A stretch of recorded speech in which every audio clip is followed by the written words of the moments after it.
ਤਿਤ ਸਰਵਰ ਰਹਿ ਪਹਿਲੇ ਨਿਵਾਸਾ। ਪਾਣੀ ਪਾਵਕ ਤਿਨਹਿ ਕੀਆ। ਪੰਕਜ ਮੋਹ ਪਗ ਨਹੀਂ ਚਾਲੇ। ਹਮ ਦੇਖਾ ਤਹ ਡੂਬੀ ਅਲੇ। ਮਨ ਏਕ ਨਾ ਚੇਤਸ ਮੂੜ ਮਨਾ। ਹਰ ਬਿਸਰਤ ਤੇਰੇ ਗੁਣ ਗਲਿਆ। ਨਾਹੰ ਜਤੀ ਸਤੀ ਨਹੀਂ ਪੜਿਆ। ਮੂਰਖ ਮੁਗਦਾ ਜਨਮ ਭਇਆ। ਪ੍ਰਣਵਤ ਨਾਨਕ ਤਿਨ ਕੀ ਸਰਨਾ। ਜਿਨ ਤੂ ਨਾਹੀ ਵਿਸਰਿਆ। ਸੋ ਕਹੋ ਟਲ ਗੁਰ ਸੇਵੀਐ। ਅਹਨਿਸ ਸਹਿਜ ਸੁਭਾਏ। ਦਰਸ਼ਨ ਪਰਸਿਐ ਗੁਰੂ ਕੈ। ਜਨਮ ਮਰਨ ਦੁਖ ਜਾਏ।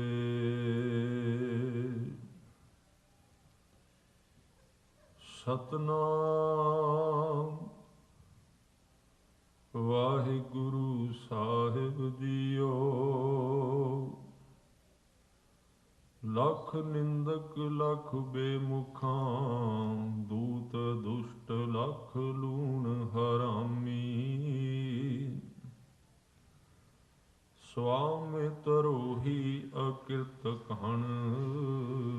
ਚੋਰ ਯਾਰ ਲਖ ਲਖ ਪਹਿ ਨਾਮੀ। ਬ੍ਰਾਹਮਣ ਗਾਈ ਵੰਸ਼ ਘਾਤ। ਲਾਏ ਤਬਾਰ ਹਜ਼ਾਰ ਅਸਾਮੀ। ਊੜਿਆਰ ਗੁਰ ਗੋਪ ਲਖ। ਗੁਣਹਗਾਰ ਲਖ ਲਖ ਬਦਨਾਮੀ। ਅਪਰਾਧੀ ਬਹੁ ਪਤਿਤ ਲਖ। ਅਵਗੁਣਿਆਰ ਖੁਆਰ ਖੁਨਾਮੀ। ਲਖ ਲਿਬਾਸੀ ਦਗਾਬਾਜ। ਲਖ ਸ਼ੈਤਾਨ ਸਲਾਮ ਸਲਾਮੀ। ਤੂੰ ਵੇਖੈ ਹਉ ਮੁਕਰਾਂ। ਹਉ ਕਪਟੀ ਤੂੰ ਅੰਤਰ ਜਾਮੀ। ਪਤਿਤ ਉਦਾਹਰਣ ਬਿਰਦ ਸੁਆਮੀ। ਤੂੰ ਵੇਖੈ ਹਉ ਮੁਕਰਾਂ। ਹਉ ਕਪਟੀ ਤੂੰ ਅੰਤਰ ਜਾਮੀ। ਪਤਿਤ ਉਦਾਹਰਣ ਬਿਰਦ ਸੁਆਮੀ। ਵਾਹਿਗੁਰੂ ਜੀ ਕਾ ਖਾਲਸਾ ਵਾਹਿਗੁਰੂ ਜੀ ਕੀ ਫਤਿਹ। ਸਤਿਗੁਰੂ ਗਰੀਬ ਨਵਾਜ਼ ਦਸਾਂ ਪਾਤਸ਼ਾਹੀਆਂ ਦੇ ਪ੍ਰਤੱਖ ਸਰੂਪ। ਦੀਨ ਦੁਨੀਆ ਦੇ ਮਾਲਕ ਸ੍ਰੀ ਗੁਰੂ ਗ੍ਰੰਥ ਸਾਹਿਬ ਜੀ ਦੀ ਹਜ਼ੂਰੀ ਵਿੱਚ ਸਭਾਏਮਾਨ ਸਤਿਕਾਰਯੋਗ ਸਾਧ ਸੰਗਤ ਜੀਓ। ਆਪ ਜੀ ਭਾਗਸ਼ਾਲੀ ਹੋ ਜੋ ਕਿ ਸ਼ਾਮ ਦੇ ਦੀਵਾਨ ਵਿੱਚ ਹਾਜ਼ਰੀ ਭਰ ਕੇ ਲਾਭ ਪ੍ਰਾਪਤ ਕਰ ਰਹੇ ਹੋ। ਲੜੀਵਾਰ ਰੂਪ ਵਿੱਚ ਭਾਈ ਗੁਰਦਾਸ ਸਾਹਿਬ ਜੀ ਦੀਆਂ ਵਾਰਾਂ ਵਿੱਚ ਅੱਜ 17ਵੀਂ ਵਾਰ ਦੀ ਅਖੀਰਲੀ ਪੌੜੀ ਜੋ 21 ਨੰਬਰ ਹੈ, ਇਸ ਦੀ ਵਿਚਾਰ ਗੁਰੂ ਕਿਰਪਾ ਦੁਆਰਾ ਕੀਤੀ ਜਾਏਗੀ। ਜਿਵੇਂ ਕਿ ਕੱਲ ਬੇਨਤੀ ਕੀਤੀ ਗਈ ਸੀ, ਇਹ 17ਵੀਂ ਵਾਰ ਇਹਦੇ ਵਿੱਚ ਬਹੁਤ ਹੀ ਤਿੱਖੇ ਸ਼ਬਦ ਵਰਤੇ ਗਏ ਨੇ ਭਾਈ ਗੁਰਦਾਸ ਜੀ ਦੁਆਰਾ। ਔਰ ਮਨੁੱਖੀ ਜੀਵਨ ਦੀ ਇੱਕ ਸਭ ਤੋਂ ਵੱਡੀ ਕਮਜ਼ੋਰੀ ਜਿਸ ਨੂੰ ਕਪਟ ਕਿਹਾ ਗਿਆ। ਕਪਟ ਦਾ ਅਰਥ ਹੈ ਬਾਹਰਲਾ ਹਿੱਸਾ ਹੋਰ ਤਰ੍ਹਾਂ ਦਾ ਦਿਸਦਾ ਹੈ, ਅੰਦਰਲਾ ਹਿੱਸਾ ਉਹਦੇ ਨਾਲ ਮੇਲ ਨਹੀਂ ਖਾਂਦਾ। ਸਰੀਰ ਦਾ ਪਹਿਰਾਵਾ ਹੋਰ ਹੈ, ਅੰਦਰਲਾ ਪਹਿਰਾਵਾ ਹੋਰ ਹੈ। ਦੋਵਾਂ ਦਾ ਜਿੰਨਾ ਚਿਰ ਜੋੜ ਨਹੀਂ ਬਣਦਾ ਉਹਨਾਂ ਚਿਰ ਸੰਬੰਧ ਧਰਮ ਨਾਲ ਬਣਨਾ ਬੜਾ ਮੁਸ਼ਕਲ। ਔਰ ਇਹ ਬਾਣੀ ਵਿੱਚ ਵਾਰ-ਵਾਰ ਇਸ ਔਗਣ ਦਾ ਬੰਦਾ ਸ਼ਿਕਾਰ ਹੈ। ਅਸੀਂ ਸਾਰੇ ਸ਼ਿਕਾਰ ਹਾਂ ਇਹਦੇ। ਆਮ ਤੌਰ ਤੇ ਕੀ ਹੁੰਦਾ, ਜਿੱਥੇ ਸਾਡਾ ਨੁਕਸ ਹੁੰਦਾ ਅਸੀਂ ਉਹਦੀ ਵਿਆਖਿਆ ਛੱਡਦੇ। ਆਦਮੀ ਦੀ ਇਹ ਖੋਜ ਹੈ, ਉਹ ਆਪਣੇ ਔਗਣਾਂ ਦੀ ਵਿਆਖਿਆ ਸਾਰਾ ਦਿਨ ਕਰਦਾ ਹੈ, ਆਪਣੇ ਗੁਣਾਂ ਦੀ ਵਿਆਖਿਆ ਸਾਰਾ ਦਿਨ ਕਰਦਾ, ਪਰ ਔਗਣਾਂ ਨੂੰ ਛੁਪਾ ਕੇ ਰੱਖਦਾ।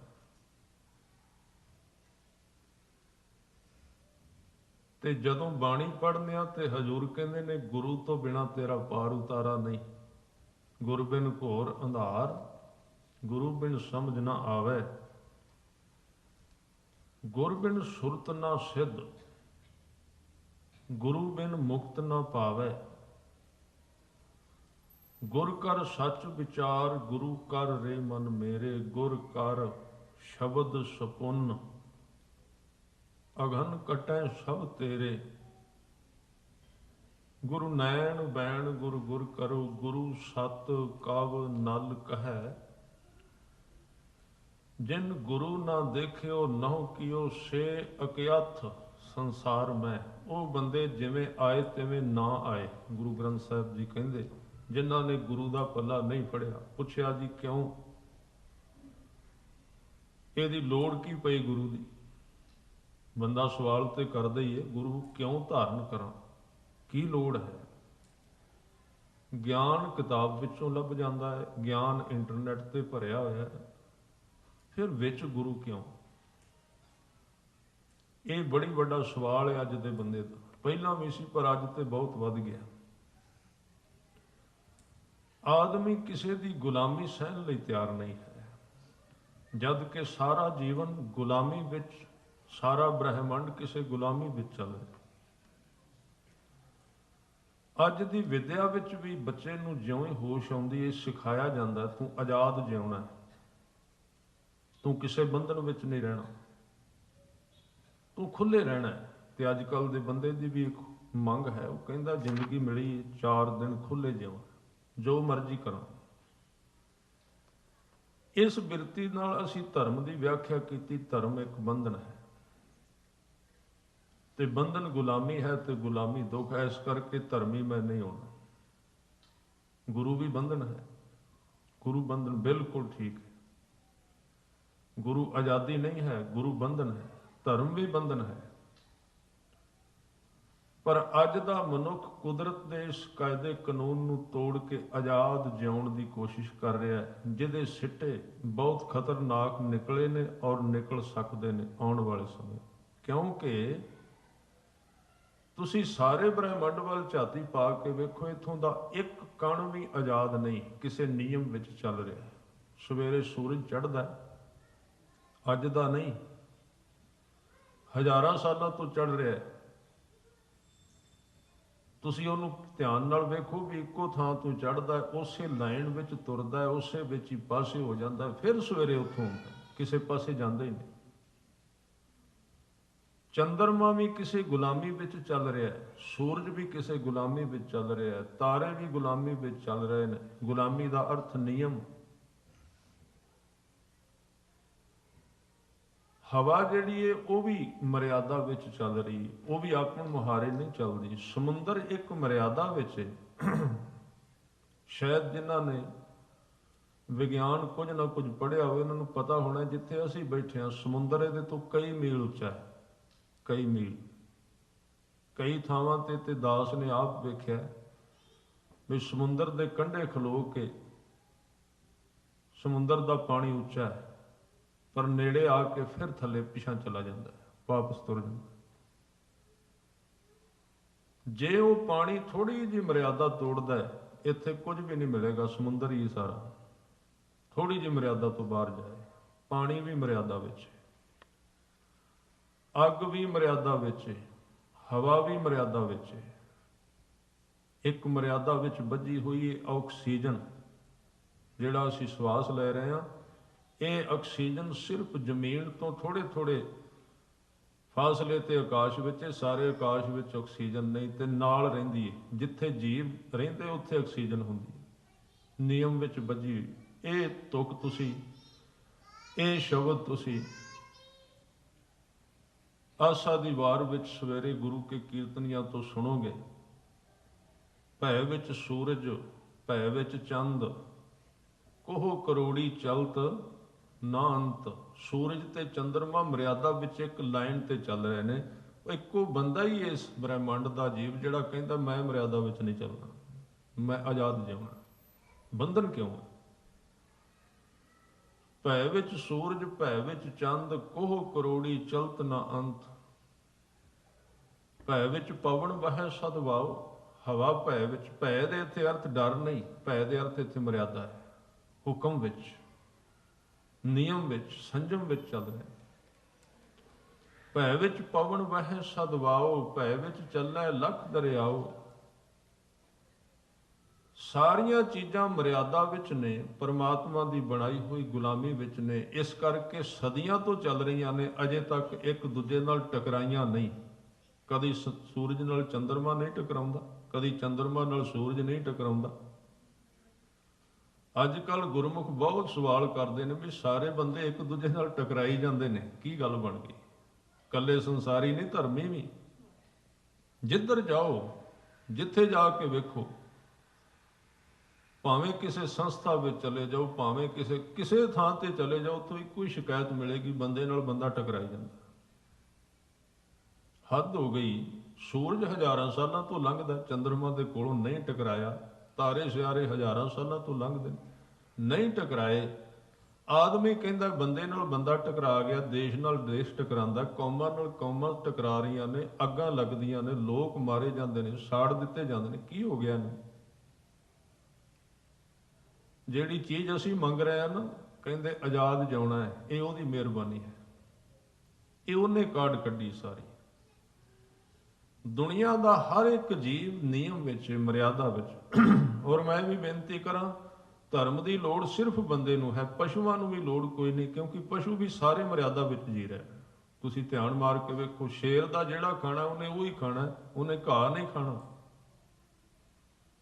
ਜਿਨ੍ਹਾਂ ਵਾਸਤੇ ਘਾਹ ਬਣਿਆ ਉਹਨੇ ਮਾंस ਨਹੀਂ ਖਾਣਾ, ਮਰਿਆਦਾ ਵਿੱਚ ਨੇ। ਜਿਵੇਂ ਜਿਵੇਂ ਉਹਨਾਂ ਦੀ ਜ਼ਿੰਦਗੀ ਦਾ ਹਰ ਇੱਕ ਸਿਸਟਮ ਹੈ, ਪੰਛੀ ਪਸ਼ੂ ਸਾਰੇ ਉਹਦੇ ਵਿੱਚ ਜਿਉ ਰਹੇ ਨੇ। ਜੇ ਇਸ ਬ੍ਰਹਿਮੰਡ ਵਿੱਚ, ਜੇ ਇਸ ਜ਼ਮੀਨ ਤੇ ਮਰਿਆਦਾ ਤੋੜੀਏ, ਤੇ ਹੋਰ ਕਿਸੇ ਨੇ ਤੋੜੀ, ਮਨੁੱਖ ਨੇ ਤੋੜੀ ਏ।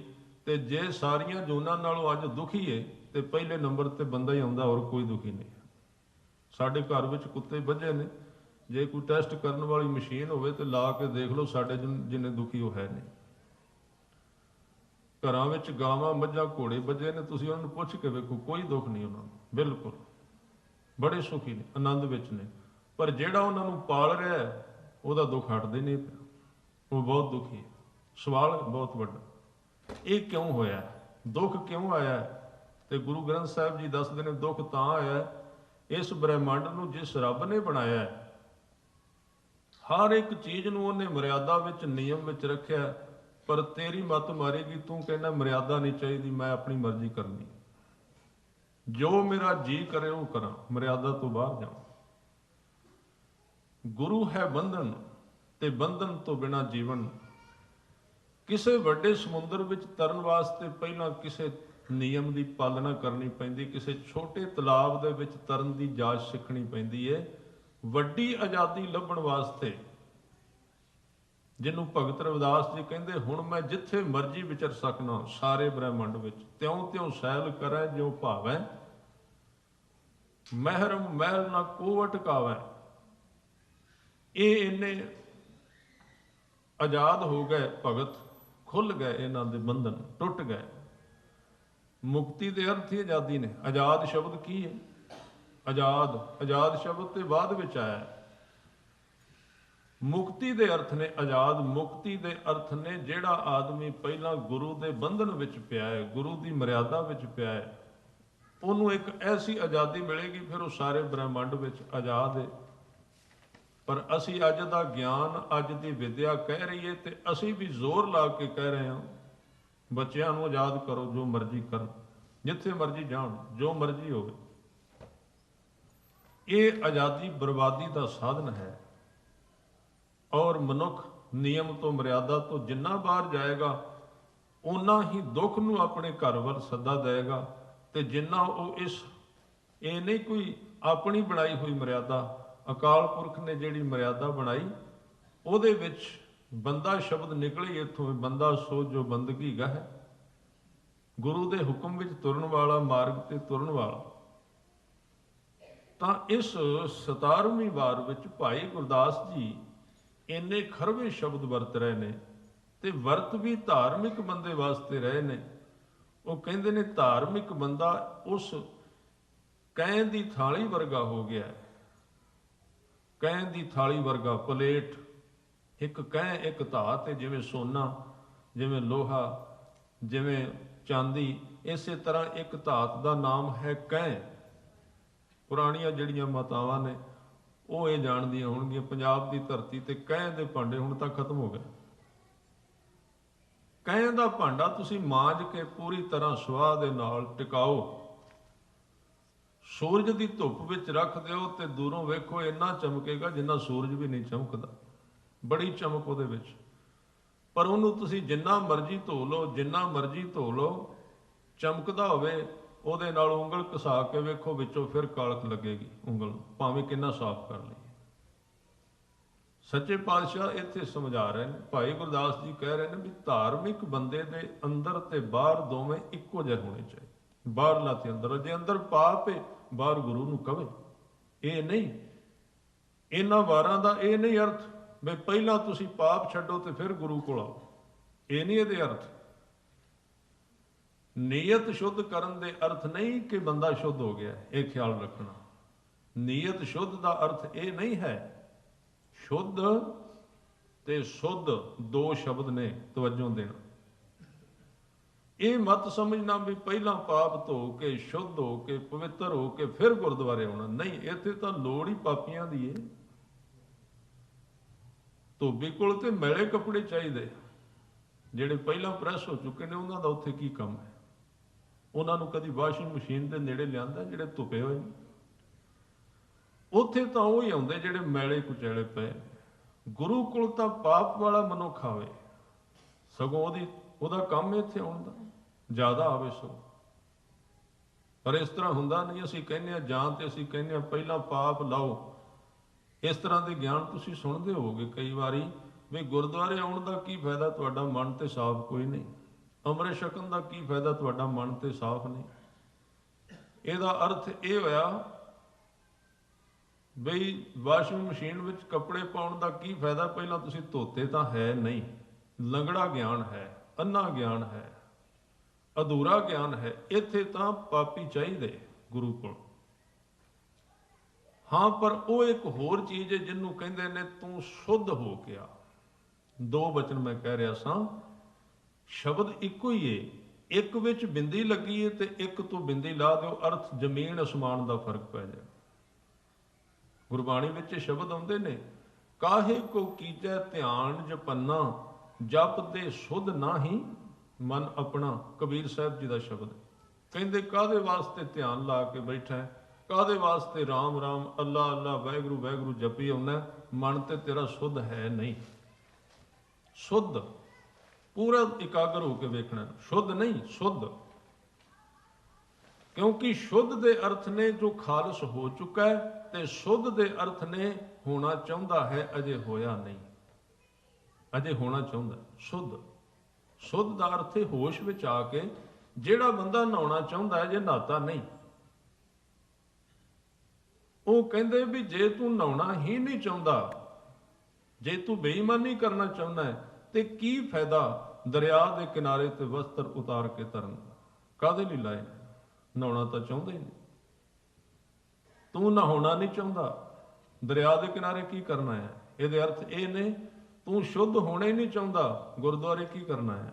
ਅਰਥ ਤੇ ਸਨ। ਅਸੀਂ ਕਿਹਾ ਵੀ ਤੂੰ ਸਾਫ਼ ਹੋਏ ਨਹੀਂ, ਗੁਰਦੁਆਰੇ ਕਿਉਂ ਆਇਆ? ਨਹੀਂ, ਇਹ ਨਹੀਂ। ਪਾਪ ਦੀ ਇਹ ਨਹੀਂ ਵੀ ਪਾਪ ਪਹਿਲਾਂ ਖਤਮ ਕਰੋ ਫਿਰ ਗੁਰੂ ਕੋਲ ਆਓ, ਪਾਪ ਪਹਿਲਾਂ ਖਤਮ ਕਰੋ ਫਿਰ ਬਾਣੀ ਪੜੋ। ਇਹਦਾ ਭਾਵ ਇਹ ਹੋਵੇਗਾ ਵੀ ਪਹਿਲਾਂ ਤੁਸੀਂ, ਜੇ ਤੁਸੀਂ ਦਰਿਆ ਕੋਲ ਆਏ ਹੋ, ਜੇ ਨਲਕੇ ਕੋਲ ਆਏ ਹੋ, ਜੇ ਟੂਟੀ ਕੋਲ ਗਏ ਹੋ, ਤੁਸੀਂ ਆਪਣਾ ਤੌਲੀਆ ਵੀ ਚੁੱਕਿਆ ਹੈ, ਤੁਸੀਂ ਤਿਆਰੀ ਵੀ ਕੀਤੀ ਹੈ, ਲੋਕਾਂ ਨੂੰ ਦਿਖਾ ਵੀ ਰਹੇ ਹੋ ਵੀ ਮੈਂ ਨਹਾਉਣ ਲੱਗਾ, ਪਰ ਜਾ ਕੇ ਵਾਪਸ ਮੁੜ ਆਏ, ਬੇਈਮਾਨੀ ਕਰ ਲਈ। ਇਸ ਤਰ੍ਹਾਂ ਦੇ ਲੋਕ ਮੈਂ ਵੇਖੇ ਨੇ। ਇੱਕ ਵਿਅਕਤੀ ਨੂੰ ਮੈਂ ਜਾਣਨਾ, ਘਰ ਦੇ ਉਹਦੇ ਤੋਂ ਬਹੁਤ ਤੰਗ ਸਨ, ਕਿਉਂਕਿ ਕਦੀ ਪੂਰਨਵਾਸ਼ੀ ਵਾਲੇ ਦਿਨ ਹੀ ਨਹਾਉਂਦਾ ਸੀ ਜਾਂ ਮੱਸਿਆ ਵਾਲੇ ਦਿਨ, ਬਦਬੂ ਆਉਂਦੀ ਸੀ ਉਹਦੇ ਸਰੀਰ ਵਿੱਚ। ਤਾਂ ਜਦੋਂ ਉਹਨਾਂ ਨੇ ਬਹੁਤਾ ਤੰਗ ਕਰਨਾ ਤੇ ਉਹਨਾਂ ਨੇ ਕਹਿਣਾ ਵੀ ਚੁੱਕ ਤੌਲੀਆ ਜਾਂ ਇਸ਼ਨਾਨ ਕਰਕੇ ਆ ਟਿਊਬਵੈੱਲ ਤੇ ਬਾਹਰ, ਤੇ ਉਹਨੇ ਸਾਡੇ ਵਾਲਾ ਤਰੀਕਾ ਵਰਤ ਲੈਣਾ, ਚੁੱਕਣਾ ਸਾਰਾ ਸਾਜੋ ਸਮਾਨ, ਸਾਬਣ, ਤੇਲ, ਤੌਲੀਆ, ਕਸ਼ਹਿਰਾ ਸਭ ਕੁਝ ਚੁੱਕ ਕੇ ਜਾਣਾ ਟਿਊਬਵੈੱਲ ਤੇ, ਉੱਥੇ ਅੱਧਾ ਘੰਟਾ ਬਹਿਣਾ ਜਿੰਨੇ ਚਿਰ 'ਚ ਬੰਦਾ ਨਹਾ ਲੈਂਦਾ ਹੈ, ਤੇ ਆਉਣ ਲੱਗਿਆ ਤੌਲੀਆ ਕਸ਼ਹਿਰਾ ਗਿੱਲਾ ਕਰਕੇ ਵਾਪਸ ਆ ਜਾਣਾ। ਨਹਾਉਣਾ ਤੇ ਹੈ ਨਹੀਂ। ਘਰਦਿਆਂ ਨੇ ਸੋਚ ਲੈਣਾ ਨਹਾ ਆਇਆ, ਟਾਈਮ ਵੀ ਉਨਾ ਹੀ ਲੱਗਾ। ਇਹਨੂੰ ਗੁਰੂ ਸਾਹਿਬ ਨੇ ਕਿਹਾ ਵੀ ਕੀ ਕਰਦਾ ਫਿਰਨਾ ਤੂੰ, ਕਿਨਾਰੇ ਦੇ ਉੱਤੇ ਬਹਿ ਕੇ ਨਹਾਉਣ ਤੋਂ ਬਿਨਾਂ ਮੁੜ ਜਾਂਦਾ। ਕਾਹੇ ਕੋ ਕੀਜੈ ਧਿਆਨ ਜਪੰਨਾ, ਜਬ ਤੇ ਸੁਧ ਨਾਹੀ ਸੁਧ। ਤੇਰਾ ਇਰਾਦਾ ਹੀ ਨਹੀਂ, ਤੇਰੀ ਨੀਅਤ ਹੀ ਨਹੀਂ ਨਹਾਉਣ ਦੀ, ਤੂੰ ਧਰਮ ਨੂੰ ਕਮਾਉਣਾ ਹੀ ਨਹੀਂ ਚਾਹੁੰਦਾ। ਉਹ ਗੱਲ ਅਗਲੀ ਹੈ, ਸ਼ੁੱਧ ਫਿਰ ਗੁਰੂ ਨੇ ਕਰਨਾ। ਸ਼ੁੱਧ ਦਾ ਅਰਥ ਸਾਫ਼, ਖਾਲਸ। ਤੂੰ ਫਿਰ ਦੇ ਕੱਪੜਾ ਜੀਵਨ ਦਾ ਗੁਰੂ ਨੂੰ ਧੋਏਗਾ। ਜਦੋਂ ਨੀਅਤ ਹੋਵੇਗੀ ਤਾਂ ਲਏਗਾ। ਗੁਰੂ ਦਾ ਇੱਕੋ ਹੀ ਸਿਧਾਂਤ ਹੈ, ਕੋਈ ਸੌਂਪਦਾ ਤੇ ਕੰਮ ਕਰਦਾ, ਨਹੀਂ ਤੇ ਗੁਰੂ ਨੇ ਕੰਮ ਨਹੀਂ ਕਰਨਾ। ਉਹਦਾ ਇੱਕੋ ਹੀ ਸਿਧਾਂਤ ਹੈ। ਇੱਧਰੋਂ ਆਪਾਂ ਸੌਂਪਾਂਗੇ, ਦਿਆਂਗੇ, ਕਵਾਂਗੇ, ਅਰਦਾਸ ਹੋਏਗੀ, ਉੱਥੇ ਤਾਂ ਕੰਮ ਸ਼ੁਰੂ ਹੋਣਾ ਹੈ, ਨਹੀਂ ਤੇ ਸਦੀਆਂ ਤੱਕ ਆਉਂਦੇ ਰਹੀਏ ਕੰਮ ਸ਼ੁਰੂ ਨਹੀਂ ਹੋਏਗਾ। ਇਸ ਕਰਕੇ ਸੁੱਧ ਤੇ ਸ਼ੁੱਧ ਦੋ ਸ਼ਬਦ ਨੇ। ਕਾਹੇ ਕੋ ਕੀਚੈ ਧਿਆਨ ਜਪੰਨਾ, ਕਾਹਦੇ ਵਾਸਤੇ ਤੂੰ ਧਿਆਨ ਲਾ ਕੇ, ਸਮਾਧੀ ਲਾ ਕੇ ਬੈਠਾ, ਤੇ ਕਾਹਦੇ ਵਾਸਤੇ ਤੂੰ ਜਪ ਰਿਹਾ? ਕਿਉਂਕਿ ਤੂੰ ਆਪਣੇ ਮਨ ਨੂੰ ਸ਼ੁੱਧ ਨਹੀਂ ਕੀਤਾ, ਯਾਨੀ ਕਿ ਨੀਅਤ ਸਾਫ਼ ਨਹੀਂ ਕੀਤੀ। ਤੂੰ ਗੁਰੂ ਦਾ ਉਪਦੇਸ਼ ਮੰਨਣਾ ਹੀ ਨਹੀਂ ਚਾਹੁੰਦਾ। ਜਿੱਦਣ ਤੂੰ ਮੰਨਣਾ ਚਾਹ ਲਿਆ, ਉਦਣ ਟਾਈਮ ਨਹੀਂ ਲੱਗੇਗਾ। ਉਹ ਤੁਕ ਉਸ ਦਿਨ ਤੇਰੇ ਤੇ ਲਾਗੂ ਹੋ ਜਾਏਗੀ ਕਿ ਬਲਿਹਾਰੀ ਗੁਰ ਆਪਣੇ ਦਿਵਹਾੜੀ ਸਦਵਾਰ, ਜਿਨ ਮਾਨਸ ਤੇ ਦੇਵਤੇ ਕੀਏ, ਕਰਤ ਨਾ ਲਾਗੀ ਬਾਰ। ਦੇਰ ਨਹੀਂ ਲੱਗੇਗੀ, ਇੱਕ ਛਿਨ ਟਾਈਮ ਨਹੀਂ ਲੱਗਦਾ ਉਸ ਥਾਂ ਤੇ। ਨਾ ਪੂਰੇ ਗੁਰੂ ਨੂੰ ਇਹ ਵੇਖਣ ਦੀ ਲੋੜ ਹੈ ਵੀ ਇਹਦੇ ਪਾਪ 10 ਨੇ, 100 ਨੇ, ਕਿ 1000 ਨੇ, ਕਿ ਲੱਖ ਨੇ। ਇਹ ਨਹੀਂ ਅਸੀਂ ਕਹਿ ਸਕਦੇ। ਤੁਸੀਂ ਬਾਣੀ ਪੜ੍ਹ ਕੇ ਵੇਖੋ, ਗੁਰੂ ਅਰਜਨ ਦੇਵ ਪਾਤਸ਼ਾਹ ਜੀ ਨੇ ਸ਼ਲੋਕ ਸੰਸਕ੍ਰਿਤੀ ਦੇ ਵਿੱਚ ਇੱਕ ਸ਼ਲੋਕ ਉਚਾਰਿਆ ਜਿਹੜਾ ਸਾਡੇ ਸਾਰੇ ਗਿਆਨ ਨੂੰ ਨਕਾਰਾ ਕਰਦਾ ਹੈ। ਜਿਹੜਾ ਅਸੀਂ ਕਹਿੰਦੇ ਹਾਂ ਵੀ ਇੰਨੇ ਚਿਰ ਦੇ ਪਾਪ ਨੇ, ਹੁਣ ਇੰਨਾ ਚਿਰ ਧੋਣ ਤੇ ਵੀ ਤੇ ਲੱਗੇਗਾ ਹੀ। ਉੱਥੇ ਦੇਰ ਨਹੀਂ ਹੈ। ਸਵਾਲ ਇਹ ਹੈ ਵੀ ਬੰਦਾ ਚਾਹੁੰਦਾ ਕਿ ਨਹੀਂ। ਜੇ ਉਹਦੀ ਚਾਹਤ 100% ਨੂੰ ਪਾਰ ਕਰ ਗਈ ਤੇ ਇੱਥੇ ਕੋਈ ਸਾਲ ਦਾ ਕੰਮ ਨਹੀਂ, ਕੋਈ 10 ਸਾਲ ਦਾ ਨਹੀਂ, ਕੋਈ 20 ਦਾ ਨਹੀਂ, ਇੱਕ ਛਿਣ ਦਾ ਕੰਮ ਹੈ। ਆਜ ਮਿਲਾਵਾ ਸ਼ੇਖ ਫਰੀਦ, ਅੱਜ ਹੀ ਤੂੰ ਮਿਲ ਸਕਣਾ ਹੈ। ਔਰ ਉੱਥੇ ਕੋਈ ਨਾਪ ਤੋਲ ਨਹੀਂ ਕਿ ਪਾਪ ਕਿੰਨੇ ਮਣ ਨੇ, ਕਿੰਨੇ ਟਨ ਨੇ, ਕਿੰਨੇ ਹਜ਼ਾਰ ਨੇ, ਕਿ ਕਿੰਨੇ ਲੱਖ ਨੇ। ਇੱਕੋ ਜਿਹਾ ਉੱਥੇ ਸਭ। ਇੱਕ ਪਾਪ ਵੀ ਉਹਨਾਂ ਤੇ ਲੱਖ ਵੀ ਉਹਨਾਂ ਹੀ ਹੈ। ਉਸ ਥਾਂ ਤੇ ਬਾਲਮੀਕ ਵਰਗੇ ਵੀ ਇੱਕ ਖਿਣ ਵਿੱਚ ਪਾਰ ਹੋ ਗਏ। ਉਸ ਮਾਰਗ ਦੇ ਉੱਤੇ ਗਣਕਾ ਵਰਗੀ ਵੀ ਇੱਕ ਪਲ ਵਿੱਚ ਪਾਰ ਹੋ ਗਈ। ਅਜਾਮਲ ਵੀ ਤਰ ਗਿਆ। ਕਿੰਨੇ ਲੋਕ ਸਨ, ਪਰ ਇਹ ਕਿਵੇਂ ਹੋਇਆ? ਗੁਰੂ ਅਰਜਨ ਦੇਵ ਪਾਤਸ਼ਾਹ ਜੀ ਇੱਕ ਸ਼ਲੋਕ ਵਿੱਚ ਕਹਿੰਦੇ ਨੇ, ਘੋਰ ਦੁਖਿਅੰ ਅਨਿਕ ਹਤਿਅੰ ਜਨਮ ਦਾਰਿਦ੍ਰੰ ਮਹਾ ਵਿਖਿਆਦੰ। ਇਹ ਜਦੋਂ ਤੁਸੀਂ ਅਖੰਡ ਪਾਠ ਕਰਾਉਂਦੇ ਹੋ ਤੇ ਪਿਛਲੇ ਪਾਸੇ ਜਦੋਂ ਆਪਾਂ ਜਾ ਕੇ ਭਾਈ ਸਾਹਿਬ ਨੂੰ ਸਾਉ ਸਾਈ ਹੋ ਕੇ ਜਾ ਕੇ ਕਹਿੰਦੇ ਆ ਵੀ ਨਵੇਂ ਮਹੱਲੇ ਦੇ ਸ਼ਲੋਕ ਕਦੋਂ ਆਉਣੇ ਨੇ, ਦੱਸਿਆ ਜੇ ਉਦੋਂ ਸਾਰਾ ਟੱਬਰ ਇਕੱਠੇ ਹੋਵਾਂਗੇ। ਉਦੋਂ ਪਹਿਲਾਂ ਮੱਥਾ ਵੀ ਨਹੀਂ ਟੇਕਣਾ। 9ਵੇਂ ਮਹੱਲੇ ਦੇ ਸ਼ਲੋਕ ਬਹੁਤ ਮਸ਼ਹੂਰ ਨੇ ਸਾਡੇ ਵਿੱਚ, ਕਿਉਂਕਿ ਅਸੀਂ ਉਦੋਂ ਆਉਂਦੇ ਹਾਂ, ਪੁੱਛ ਕੇ ਜਾਂਦੇ ਹਾਂ ਵੀ ਉਦੋਂ ਆਵਾਂਗੇ, ਪਹਿਲਾਂ ਨਾ ਕਿਤੇ ਆ ਜਾਈਏ ਅੰਦਰ, ਤਾਂ ਨਹੀਂ ਪਤਾ ਲੱਗਦਾ ਵੀ ਗੁਰੂ ਗ੍ਰੰਥ ਸਾਹਿਬ ਜੀ ਕੀ ਕਹਿ ਰਹੇ। ਉੱਥੇ ਗੁਰੂ ਅਰਜਨ ਦੇਵ ਪਾਤਸ਼ਾਹ ਜੀ ਕਹਿੰਦੇ ਘੋਰ ਦੁਖਿਅੰਗ, ਕਿਸੇ ਬੰਦੇ ਨੂੰ ਘੋਰ ਦੁੱਖ ਹੋਵੇ, ਘੋਰ ਦੁੱਖ ਸੰਘਣਾ, ਅਨੇਕ ਹੱਤਿਅੰਗ, ਉਹਨੇ ਅਨੇਕ ਹੀ ਹੱਤਿਆਵਾਂ ਕੀਤੀਆਂ ਹੋਣ, ਘੋਰ ਦੁਖਿਅੰਗ ਅਨੇਕ ਹੱਤਿਅੰਗ ਜਨਮ ਦਰਿਦਰੰ, ਉਹਦਾ ਜੀਵਨ ਦਲਿੱਦਰ ਨਾਲ ਭਰਿਆ ਹੋਵੇ, ਗਰੀਬੀ ਨਾਲ, ਬੜਾ ਦਲਿੱਦਰੀ ਹੋਵੇ। ਮਹਾ ਵਿਖਿਆਦੰ, ਵਿਖਿਆਤ ਦੇ ਅਰਥ ਨੇ ਜ਼ਹਿਰ, ਵਿਖ, ਤੇ ਜ਼ਹਿਰ ਦੇ ਅਰਥ ਨੇ ਵਿਕਾਰਾਂ ਵਿੱਚ ਡਿੱਗਿਆ ਹੋਵੇ ਬਿਲਕੁਲ। ਇਹ ਚਾਰੇ ਨੁਕਸ ਹੋਣ ਉਹਦੀ ਜ਼ਿੰਦਗੀ ਵਿੱਚ, ਘੋਰ ਦੁਖਿਅੰਗ ਅਨੇਕ ਹੱਤਿਅੰਗ ਜਨਮ ਦਰਿਦਰੰਗ ਮਹਾ ਵਿਖਿਆਦੰ। ਮਹਾਰਾਜੇ ਨੂੰ ਕਿੰਨਾ ਕੁ ਚਿਰ ਲੱਗੇਗਾ ਹਟਣ ਤੇ? ਕਹਿਣ ਲੱਗੇ ਮਿਟੰਤ ਸਗਲ, ਸਾਰੇ ਮਿਟ ਜਾਣਗੇ ਹੁਣੇ ਹੀ। ਕਿਵੇਂ? ਸਿਮਰੰਤ ਹਰ ਨਾਮ ਨਾਨਕ, ਵਾਹਿਗੁਰੂ ਦਾ ਨਾਮ ਸਿਮਰਨ ਕਰਨ ਦੇ ਨਾਲ। ਕਿਵੇਂ ਮਿਟਣਗੇ? ਕਹਿੰਦੇ ਜੈਸੇ ਪਾਵਕ ਕਾਸ਼ਟ ਭਸਮੰ ਕਰੋਤ, ਪਾਵਕ ਦੇ ਅਰਥ ਨੇ ਅੱਗ, ਕਾਸ਼ਟ ਦੇ ਅਰਥ ਨੇ ਲੱਕੜਾਂ, ਭਸਮੰ ਦਾ ਅਰਥ ਹੈ ਸਵਾਹ ਕਰ ਦੇਣਾ। ਨਾਮ ਇਹਨਾਂ ਸਾਰੇ ਪਾਪਾਂ ਨੂੰ ਇਸ ਤਰ੍ਹਾਂ ਸਾੜ ਕੇ ਸਵਾਹ ਕਰ ਦੇਗਾ, ਜਿਵੇਂ ਲੱਕੜਾਂ ਦੇ ਬਹੁਤ ਵੱਡੇ ਢੇਰ ਨੂੰ ਇੱਕ ਛੋਟਾ ਜਿਹਾ ਅੱਗ ਦਾ ਕਿਣਕਾ ਸਾੜ ਕੇ ਸਵਾਹ ਕਰ ਦਿੰਦਾ। ਇਹ ਨਹੀਂ ਕਿ ਲੱਖ ਮਣ ਲੱਕੜਾਂ ਨੇ ਤੇ ਲੱਖ ਮਣ ਅੱਗ ਲੈ ਕੇ ਆਓ, ਅੱਗ ਲੱਖ ਮਣ ਥੋੜੀ ਚਾਹੀਦੀ, ਉਹ ਤੇ ਇੱਕੋ ਸੀਖ ਛੋਟੀ ਜੀ ਚੰਗਿਆੜਾ, ਇੱਕ ਚੰਗਿਆੜਾ ਵੀ ਡਿੱਗ ਪਿਆ, ਹਾਂ ਚੰਗਿਆੜਾ ਥਾਂ ਤੇ ਡਿੱਗਣਾ ਚਾਹੀਦਾ, ਆਸੇ ਪਾਸੇ ਤੇ ਰੋਜ਼ ਅਸੀਂ ਡਿੱਗਦੇ ਰਹਿੰਦੇ, ਲੱਕੜਾਂ ਫਿਰ ਬਚਾ ਕੇ ਲੈ ਜਾਂਦੇ। ਸਾਡੇ ਕੋਲ ਪ੍ਰਬੰਧ ਹੈ ਲੱਕੜਾਂ ਨੂੰ ਬਚਾਉਣ ਦਾ, ਅਸੀਂ ਲੱਕੜਾਂ ਨੂੰ ਥੋੜਾ ਥੋੜਾ ਗਿੱਲੀਆਂ ਕਰਕੇ ਰੱਖਣੇ, ਪਾਣੀ ਪਾ ਕੇ, ਵੀ ਗੁਰੂ ਕੇ ਉਪਦੇਸ਼ ਦੀ ਅੱਗ ਨਾ ਕਿਤੇ ਲੱਗ ਜਾਏ, ਬੜੀਆਂ ਬਚਾ ਕੇ। ਆ ਥੋੜੀ ਜਿਹੀ ਕੋਈ ਗੱਲ ਹੋਵੇ ਨਾ ਜਿਹੜੀ ਕੰਨ ਵਿੱਚ, ਮੈਂ ਕਈ ਬੰਦੇ ਵੇਖੇ ਨੇ ਕਥਾ ਦੇ ਵਿੱਚੋਂ ਉੱਠ ਕੇ ਇੱਕਦਮ ਚਲੇ ਜਾਣ, ਤੁਸੀਂ ਹੈਰਾਨ ਹੋ, ਸ਼ਾਇਦ ਉਹਨਾਂ ਨੂੰ ਹੋਵੇ ਵੀ ਪਤਾ ਨਹੀਂ ਲੱਗਾ। ਮੈਂ ਬਹੁਤ ਵਾਰੀ ਵੇਖਿਆ ਬੜੇ ਬੜੇ ਸਰੋਤੇ ਕਈ ਕਈ ਦਿਨਾਂ ਦੇ, ਇੱਕ ਕੋਈ ਐਸੀ ਗੱਲ ਸੁਣੀ ਤੇ ਇੱਕਦਮ ਬਸ ਮੱਥੇ ਦੇ ਵਾਲ ਬਦਲੇ ਤੇ ਉੱਠ ਕੇ ਬਾਹਰ ਮੁੜ ਕੇ ਆਏ ਨਹੀਂ, ਪਰਤ ਕੇ ਫਿਰ ਮਿਲੇ ਸਾਲ ਡੇਢ ਬਾਅਦ। ਕੀ ਹੋਇਆ? ਕਹਿੰਦੇ ਬਾਕੀ ਤੇ ਗੱਲਾਂ ਸਾਰੀਆਂ ਠੀਕ ਸਨ, ਉਹ ਇੱਕ ਨਹੀਂ ਮਾਫਕ ਆਈ। ਇਹਦਾ ਮਤਲਬ ਅਸੀਂ ਸੁਣਨ ਵਾਸਤੇ ਨਹੀਂ ਆਏ, ਅਸੀਂ ਦੱਸਣ ਵਾਸਤੇ ਆਏ, ਤੁਸੀਂ ਕੀ ਸੁਣਾਉਣਾ, ਫੈਸਲਾ ਅਸੀਂ ਲੈਣਾ। ਲੋਕ ਤੇ ਗੁਰੂ ਗ੍ਰੰਥ ਸਾਹਿਬ ਜੀ ਦੇ ਹੁਕਮਨਾਮੇ ਵੀ ਵਾਪਸ ਕਰ ਦਿੰਦੇ ਨੇ, ਤੁਸੀਂ ਸੁਣਿਆ ਹੋਵੇਗਾ, ਇਹ ਹੁਕਮ ਨਹੀਂ ਸਾਨੂੰ ਚਾਹੀਦਾ ਜੀ, ਹੋਰ ਦਿਓ ਕੱਢ ਕੇ। ਗੁਰੂ ਸਾਹਿਬ ਤਾਂ ਕਹਿੰਦੇ ਵੀ ਆਸ਼ਕੀ ਜਿਹੜੀ ਤੁਸੀਂ ਪੜ੍ਹੋਗੇ ਆਸਾ ਦੀ ਵਾਰ ਦੇ ਵਿੱਚ, ਕਹਿਣ ਲੱਗੇ ਉਹ ਕਿਵੇਂ ਬੰਦਾ ਮਿੱਤਰ ਹੋ ਸਕਦਾ ਗੁਰੂ ਦਾ, ਵੀ ਚੰਗਾ ਚੰਗਾ ਕਰ ਮੰਨੈ, ਜੇ ਤੇ ਮਿੱਠੀਆਂ ਮਿੱਠੀਆਂ ਗੱਲਾਂ ਸੁਣਨ ਨੂੰ ਮਿਲੀਆਂ ਜਿਹੜੀਆਂ ਮੈਨੂੰ ਚੰਗੀਆਂ ਲੱਗਦੀਆਂ, ਫਿਰ ਤੇ ਮੈਂ ਝੋਲੀ ਕਰਕੇ ਪਵਾਵਾਂਗਾ ਜੀ, ਬੜਾ ਆਨੰਦ ਆਇਆ, ਝੂਮਾਂਗਾ, ਤੇ ਜੇ ਇੱਕ ਮਾਫਕ ਗੱਲ ਨਹੀਂ ਆਉਂਦੀ ਮੈਨੂੰ, ਮੈਂ ਉੱਠ ਕੇ ਚਲਾ ਜਾਵਾਂਗਾ। ਇਹ ਸਿੱਖ ਥੋੜੀ ਹੈ, ਤੇ ਗੁਰੂ ਵਾਲੀ ਭਾਵਨਾ, ਸਿੱਖ ਦਾ ਕੰਮ ਥੋੜੀ ਹੈ। ਸਿੱਖ ਦਾ ਅਰਥ ਚੰਗਾ, ਜਿਹੜਾ ਇਹ ਮਨਮੁਖਤਾ ਦੀ ਨਿਸ਼ਾਨੀ, ਵੀ ਚੰਗੇ ਚੰਗਾ ਕਰ ਮੰਨੈ, ਜੇ ਤੇ ਸੁੱਖ ਮਿਲਿਆ, ਜੇ ਤੇ ਕੰਨਾਂ ਨੂੰ ਚੰਗੀ ਗੱਲ ਲੱਗੀ, ਫਿਰ ਤੇ ਕਿਹਾ ਜੀ ਬਹੁਤ ਚੰਗਾ, ਪਰ ਜੇ ਮੰਦਾ, ਜੇ ਮਨ ਨੂੰ ਲੱਗਾ ਵੀ ਇਹ ਮੈਨੂੰ ਮਾਫਕ ਨਹੀਂ, ਮੰਦੇ ਮੰਦਾ ਹੋਏ ਆਸ਼ਿਕ ਇਹ ਨਾ ਆਖੀਐ, ਜੇ ਲੇਖੇ ਵਰਤੈ ਸੋਏ। ਜਿਹੜਾ ਕਲਮ ਤੇ ਕਾਗਜ਼ ਕੱਢ ਕੇ ਗੁਰੂ ਦੇ ਅੱਗੇ ਬਹਿ ਜਾਂਦਾ, ਉਹ ਸੇਵਕ ਨਹੀਂ ਹੋ ਸਕਦਾ, ਸਿੱਖ ਨਹੀਂ ਹੋ ਸਕਦਾ।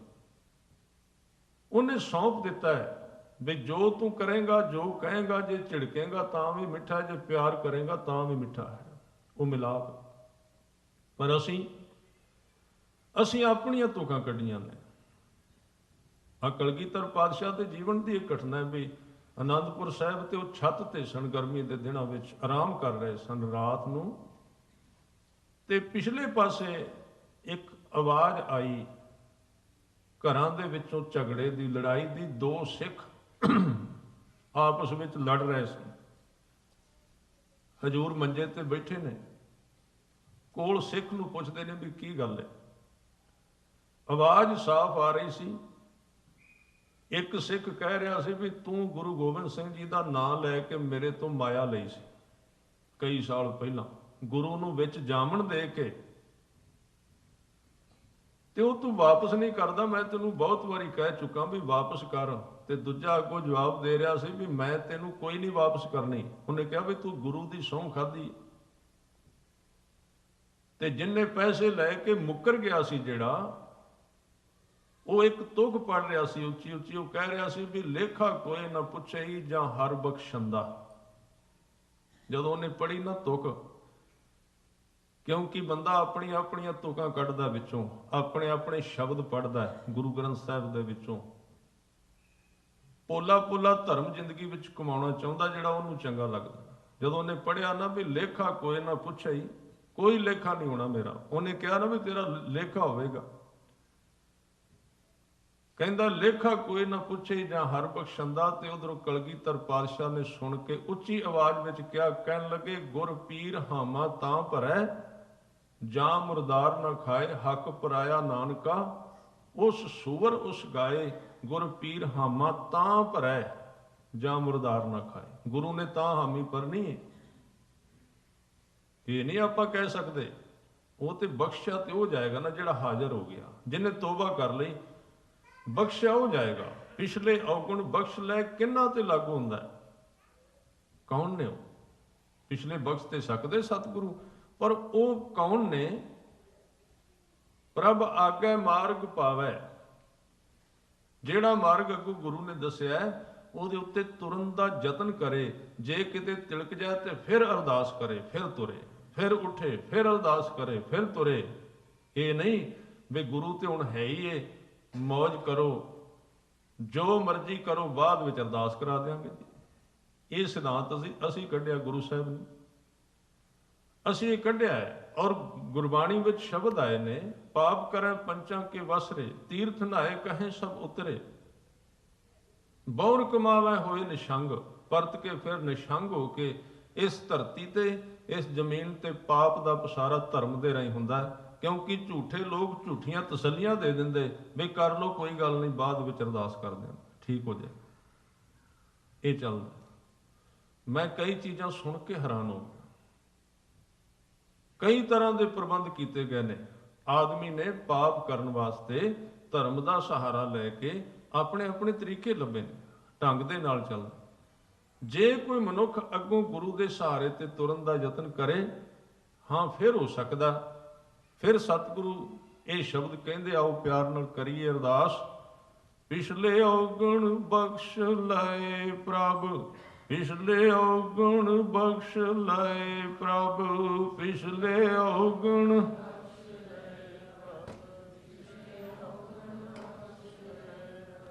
ਪਿਛਲੇ ਔਗਣ ਬਖਸ਼ ਲਏ ਪ੍ਰਭ, ਪਿਛਲੇ ਔਗਣ ਬਖਸ਼ ਲਏ ਪ੍ਰਭ।